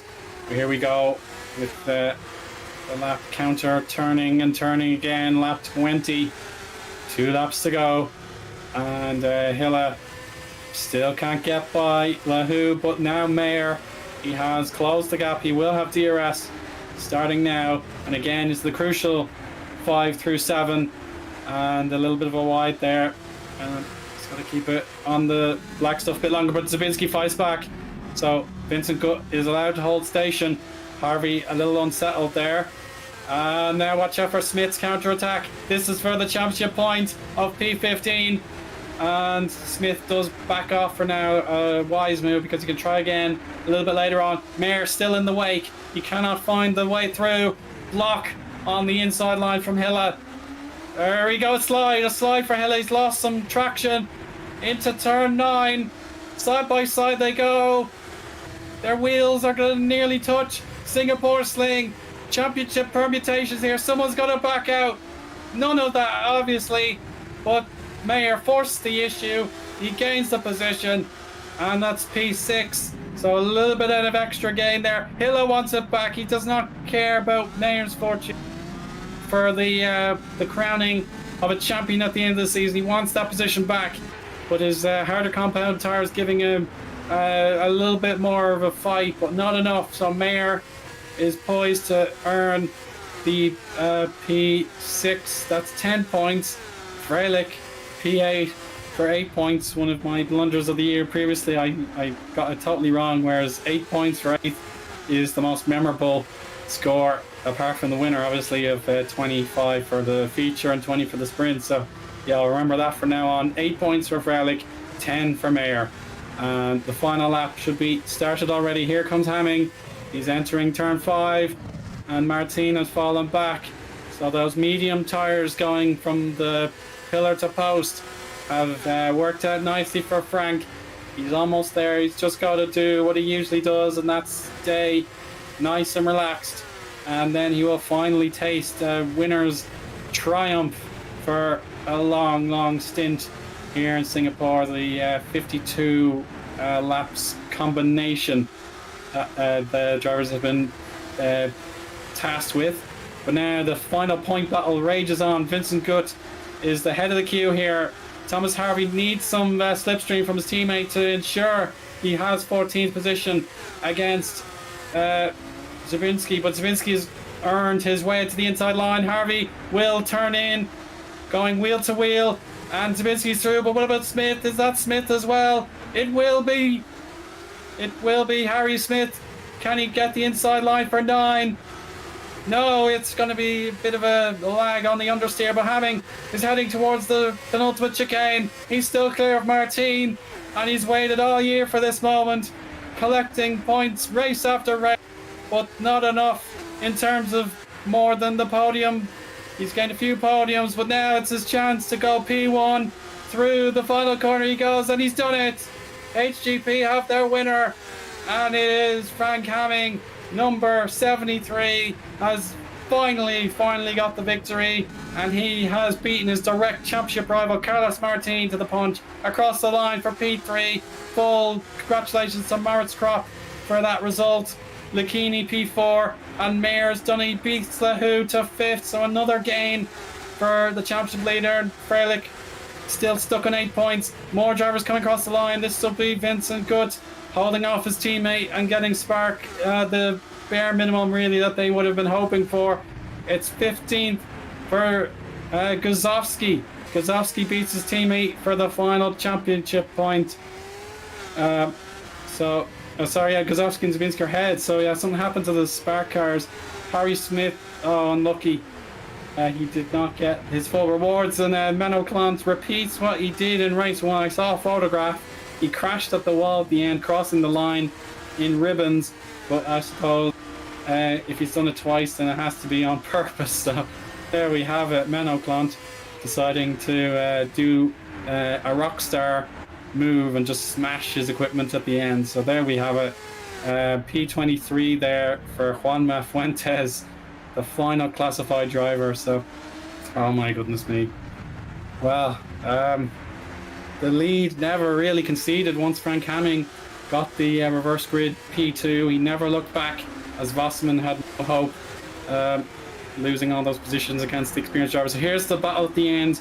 Lahu versus Mayer side by side out of 14. They're going to go through the new straight with Lahu behind now. He will not have had the turn in for 16 and 17, so Mayer had control using the left-hander at 17 to full effect, and that's how the position changed at the end while I was busy hailing our newest winner in Formula Sprint 1 competition. So there we go, everybody has crossed the line, and they're cooling down now to bring an end to our racing action for today. So let's summarize exactly what happened for you once more. Frank Hamming is the winner, defeating Carlos Martin fair and square. They were very competitive, but just didn't see any tussles beyond the one we saw. Maritz Kropp P3, Mirko Lucchini P4. Jack Mayer gains more points in the championship, rebounding from Italy. Lahu 6th, Hilla 7th, Freilich 8th, Tylene 9th, and Butcher for P10. So great night for Lunark as well. That's the P11. That would have been it's Pixelate, Bobby Volkanov, yes, of course. So Bobby Volkanov, much better showing for him in race 2. The Hyperion pair, Mateusz Guzowski and Mateusz Zabinski, 12th and 13th. Spark have Vincent Good 14th and Harvey 15th. So realistically, it's a 2-horse race for the title now. Harvey did not gain enough points in this race. Harry Smith as well for Pixelate did not get the point he would have been honoured with, really, but a great showing nevertheless. Yassi Latinen, Federico Russo, Menno Clant, and Omari Watson have achieved the top 20. Krister Sfillo and Oliver Taras, 21st and 22nd. Juanma Fuentes made it to the checkered flag 1 lap down, but sadly we lost our reverse grid pole sitter, David Wasserman. He retired. Philip Koenig, Mike Quint, and Massimiliano Riboli also failed to finish. So there we go. That secures our position for 14th of September, and we'll think about the Japanese Grand Prix in the next fortnight on the 28th of September before the October double to round up the season with Abu Dhabi, and then our certainly very fascinating Interlagos to wrap up the season, where we've seen all sorts of title battles in the past, and hopefully some more in the future as well. So a very busy waiting room awaits me for my solo interviews, but without a doubt, the best choice for the first interview is the championship leader, Jack Mayer. Hiya, Jack. Can you hear me? Yeah, I hear you. Brilliant. So it's just myself tonight. So yeah, I have to say you were absolutely brilliant in race one. So we'll talk about that victory of yours first. So can you describe what your thinking was into the first three corners and how you got the lead? Well, firstly, this win is going to be dedicated to my father who passed away 3 weeks ago. So I would love to have done that at Monza, but Monza is a race we're not going to talk about. So this one's for him. It was one of the rare races this season where I felt good going into it. I think the last time that happened was Australia. So I knew I was going to be quick. Cost a lap for pole position, but me and Shimon, we both knew our race pace was good enough to still challenge for the win as long as we're in the top three. So we saw the lights go out, and we saw Shimon and Alex, I think, had a little bit of a moment at turn one. Just went through on the inside. And I'm not sure how Shimon ended up back past him, but yeah, I think Alex was really struggling to keep in the second. And once he broke out of that, it was just managing the gap.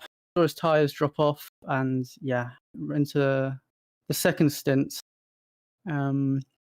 I know Shimon got back past him, and he was taking a little bit of time, like 1/10 every couple of sectors, but it was just managing a gap again because Singapore, it's a one-line track. If you go slightly off, it's going to cost you bits of bodywork and time and everything. So we're just managing the gap, and then something unfortunate happened. I think something happened to his rig, which is why he lost all that time. But yeah, it's a very demanding championship so far. So you have to take any gain you can.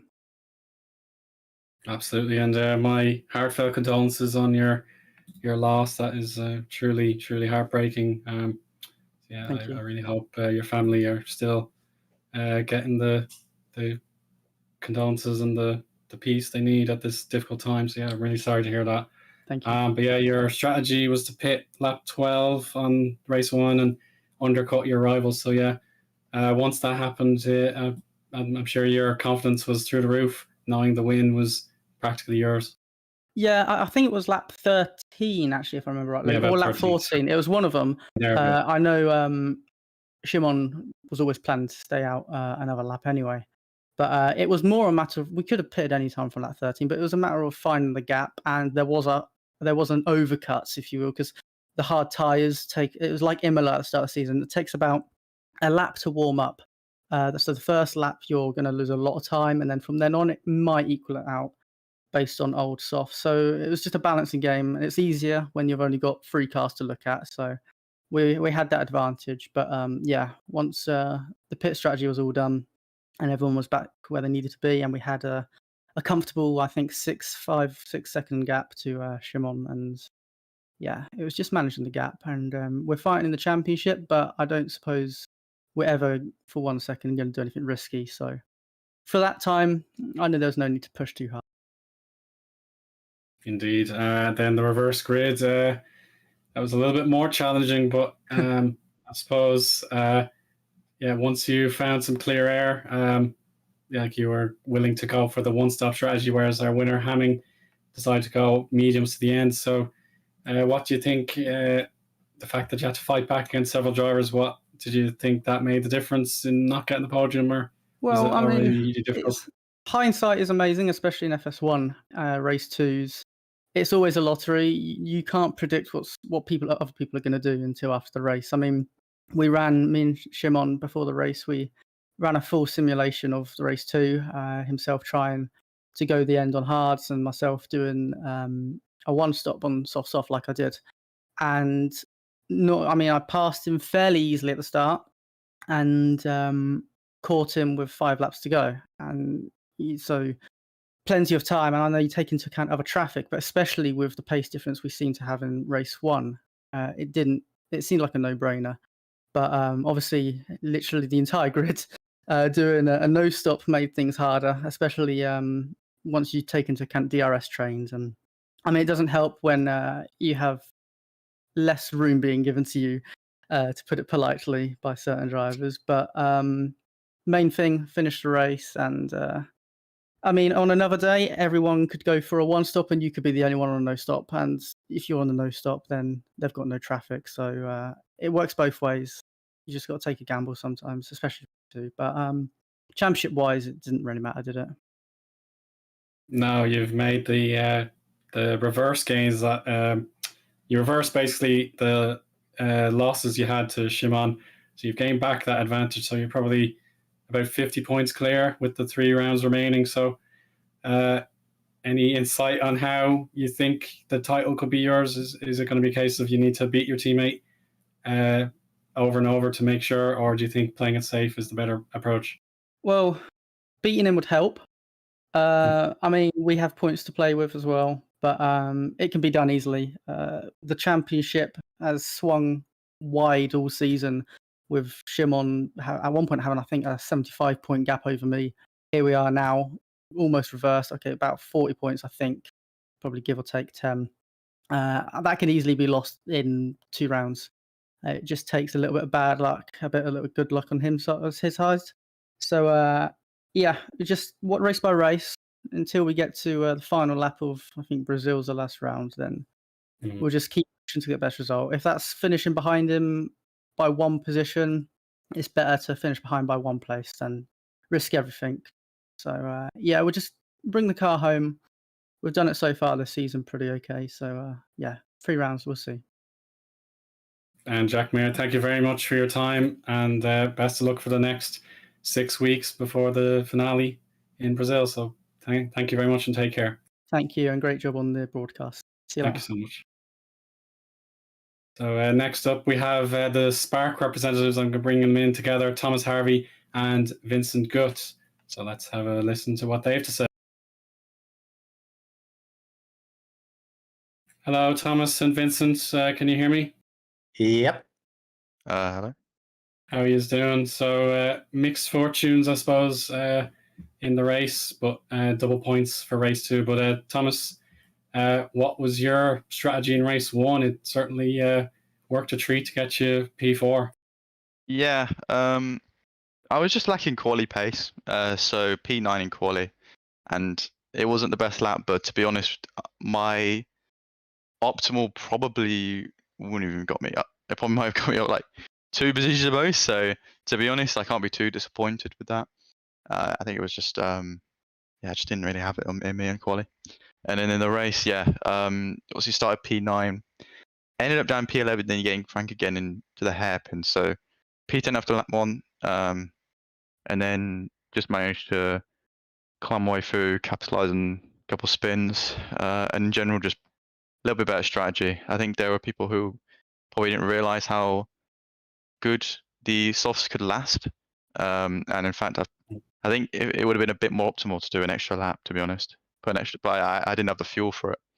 But in the end, that was just about enough to overcut the people like Moritz, who were leading the train, and yeah, that got me up into P5. And then from there, just trying to catch Carlos, and don't know if it would have passed him or not anyway.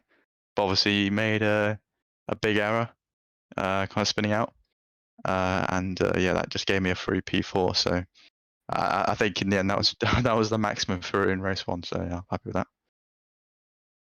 And now turning to you, Vincent, I think you were involved in some scraps, and it cost you dearly in race 1. So can you describe what happened, please? Yeah, so I struggled in practice the whole time already, and my qualifying wasn't great. And then I thought I start on hards, in case some start on hards ahead of me, so I don't lose that much time. And yeah, to not be stuck behind some hard runners, because overtaking is quite hard here. That didn't work that well. I was able to keep the position, but the gap was huge to the car ahead. Yeah, after I pitted, yeah, Koenig was behind me and he kept me in turn 4, and I hit the barrier and lost the rear ring. Just I have to think about it, but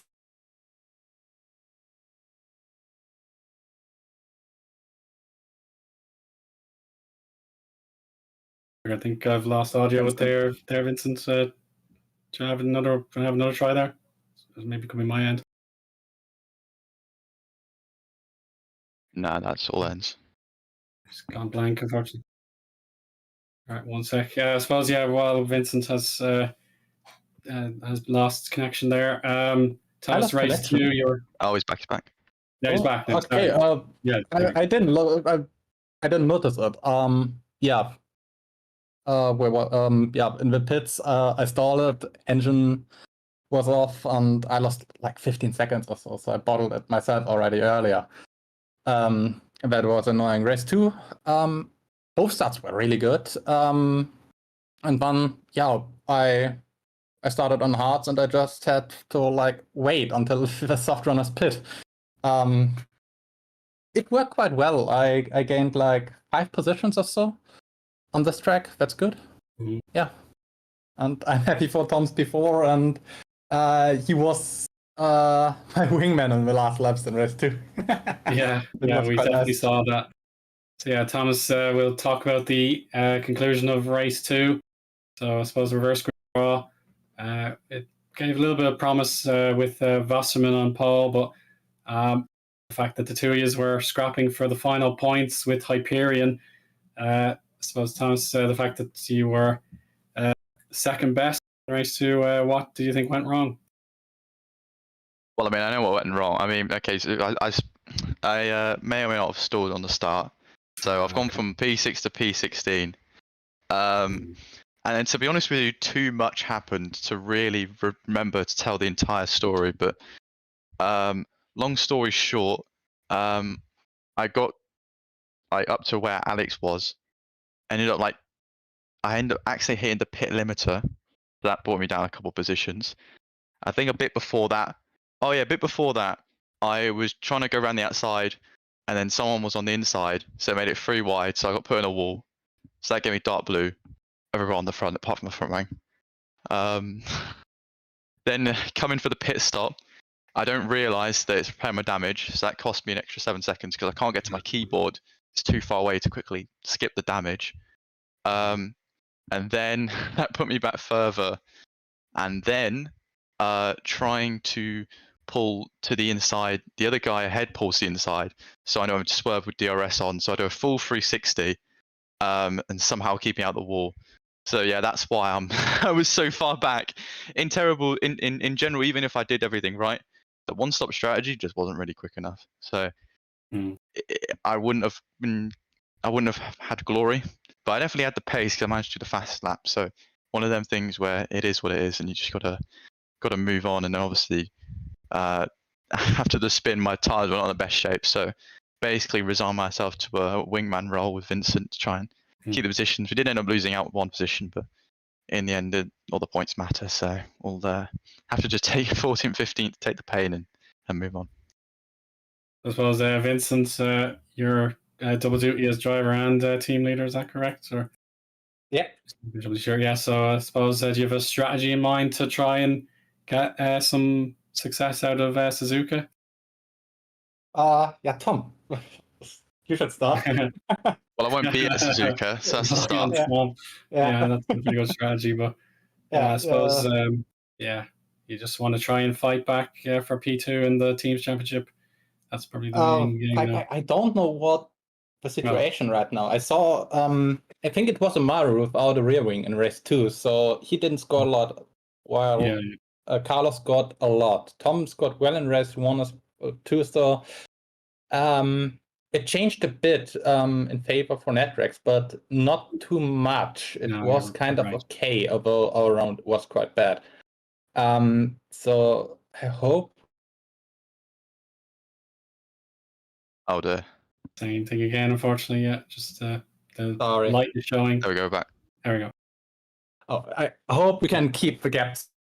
We have some. You cut out again. Yeah, sorry. Ask Tom questions, please. When yeah. I suppose. Yeah. Is there any way do you have any preference for the last 2 rounds? Is there a track you think I could win here?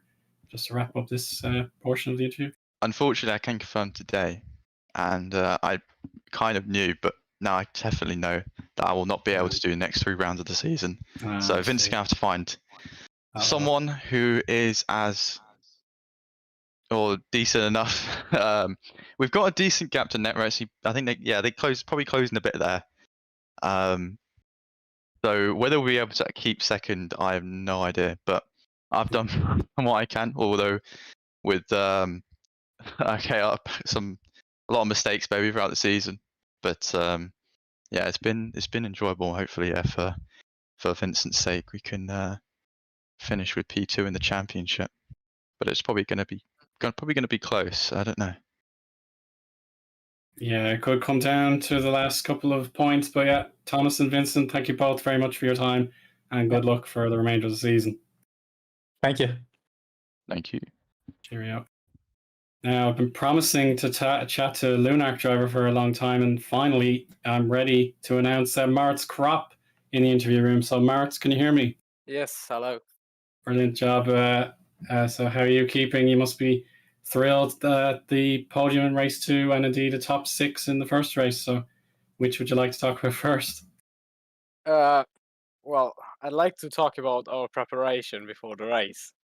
Yeah, go on. I mean, we haven't done any laps at all, like last race. But like Wow. this time it was just worse. All right, we just went on like 20 minutes before official practice, and Oh we my word. like took the spar setup, put like 2 clicks of ride height on, and put the wings to max, and that's what we were racing. And it was like so obviously it was so snappy all the time, so difficult. But yeah, I think we did well. Oh, very well. Yeah, yourself. You were pretty much best of the rest. The drivers competing very supremely in the championship. They were all ahead of you, so you were able to beat Mirko and Frank in race 1. But race 2, you got the good draw for reverse grid. You were 4th, and then unfortunately David fell away a bit. So did you think was there any threat behind? Did you fear fight back from Jack, for example? Well, I was talking with Chris, who was like a bit further back, and as soon as he said that Jack came out behind him, I was like, all right, this is gonna be easy for me, because beforehand I knew that the soft strategy wasn't gonna work, just because like it's so difficult to overtake around here. We've just noticed that in race 1, and we thought, yeah, no, let's just go on the medium. I mean, the wear's gonna be quite tight anyway. So yeah, let's just take the medium and see what's gonna happen. And as soon as like Frank got in the lead, I thought, all right, this could actually work out. And yeah, it did. Yeah, paid off very well. So yeah, you beat out the likes of Mir and Lahu, who got the podiums in race 1. So yeah, I suppose Lunark, having been formed mid-season, is there any further pinnacle you think you can reach while there's still the 3 rounds remaining? Well, we'll try. It's been like a bit difficult time-wise. We generally struggle to find time to practice together. And I think also the motivation isn't very high because we've missed half of the season already. Mm. So there's not really a lot to fight for. You can't go up to SL2 because like we don't want that, and we probably haven't got the points to do so. I'm not gonna win the championship.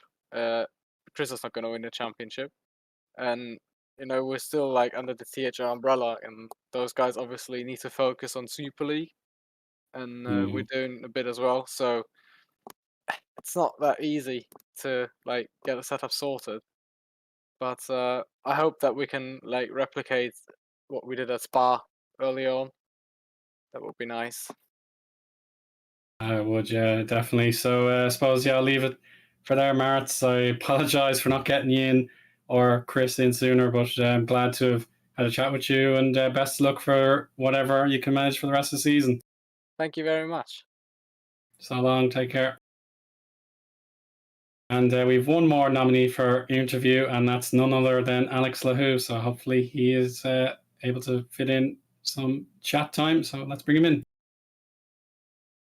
Hi, Alex. Can you hear me? Oh, hello. So, you said yourself, Paul to win bottle, but to be honest, the P2, after one of the most fierce battles imaginable with Shimon, it has to be considered a good result. Yeah, definitely. For as per race one, Paul to win conversion is gonna take a hit. Unfortunately. Yeah, but for race one, the soft tire was holding out pretty well on the beginning and the middle of the stint. I was holding out pretty well, keeping a consistent gap to Jack. Unfortunately, I was out of DRS due to just that tiny mistake I did that cost me 2/10 in the hairpin, but whatever. And then I don't know why the pace just melted and Jack just pulled away and was 4 seconds ahead by the time we both pit. And then it took me a while to get on pace with those hards, and then Shimon managed to overtake me. I wasn't expecting it because of the dirty air, but he got past. I decided not to defend because of the pace those guys had. Yeah, the TOP guys did an absolute great job on the pace today in race pace. Quicker than everyone else, and gotta give them credit. And for some reason, I think something broke on Shimon's rig because he just spun on his own in sector 3, apparently from what Owen said. And that's pretty much gifted me P2. Yeah. And I managed to be consistent and very quick, quicker than Jack actually, on the end of the stint of race 1 on the hards.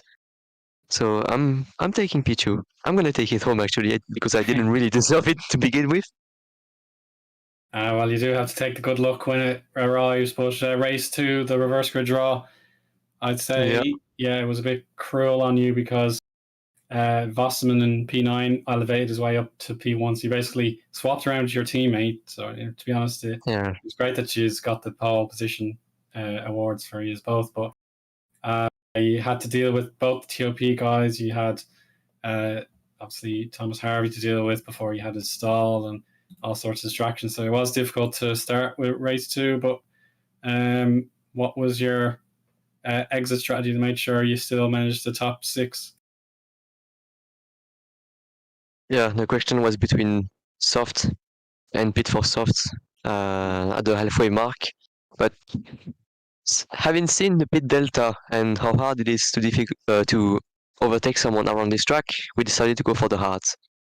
Now, the thing is, if a wild driver named Thomas Harvey didn't stall on the grid, but I had to take evasive action pretty quickly, but that cost me 2 positions. Butcher managed to cruise by and actually hold me back for a few laps before I managed to get past him, and that allowed also Mateusz Zubinski to get past. Sadly, it is what it is, and also Jack at the beginning, crucially, allowing him to just get that margin of the strategy, and he got me towards the end of race 2 because I picked up damage from braking too late. I had to take evasive action. Sector 2, because Butcher was ahead, and I think I broke too late. Traffic. And I got second damage because of an incident with Thomas on the hairpin where he just sent it from 2 cars behind. But I got the position back anyway because he hit the pit limiter. Overall, those races were fun. Race 1 was quite of no man's land and trying to defend from Frelik on the first half. And race 2 was more fun overall, despite having less space because of the damage, and unfortunately Jack getting me at the end. Yeah, it came down to the last 4 corners, so you had no chance, I suppose, but it was really, really tight. So fair play for you for trying to hang on in there, but I suppose what counts now is the end of the season. Do you think the campaign for TCS off can end on a high, knowing that you've been so cruelly dealt with various catastrophes, I have to say? Is there any happy ending on the horizon for Alex and TCS off? Yeah, I mean, for the future races and the end of the season, we're going to try our best, obviously. Next one is Suzuka. We shouldn't have too many problems. overall, but I am unsure if David's gonna continue driving for us for the 2 next races. So we're gonna have to see. But yeah, this season has been another learning season in addition to my FS2 season last year, where I just kind of swept through the final 4 events. But yeah, always good to learn new things and try not to repeat the same mistakes for next year. Yeah, and chat will, yeah, some of them were thinking it was another night of your struggles, but thankfully not. I think you can be satisfied with your outcome, and hopefully the memes and all can be a little bit tilted towards your successes as well. So thanks, Alex, for your time, and hopefully we'll see you again for the rest of the season. Yeah, thank you very much. You as well in the commentary box. Thank you very much. So long. And that brings an end to our coverage.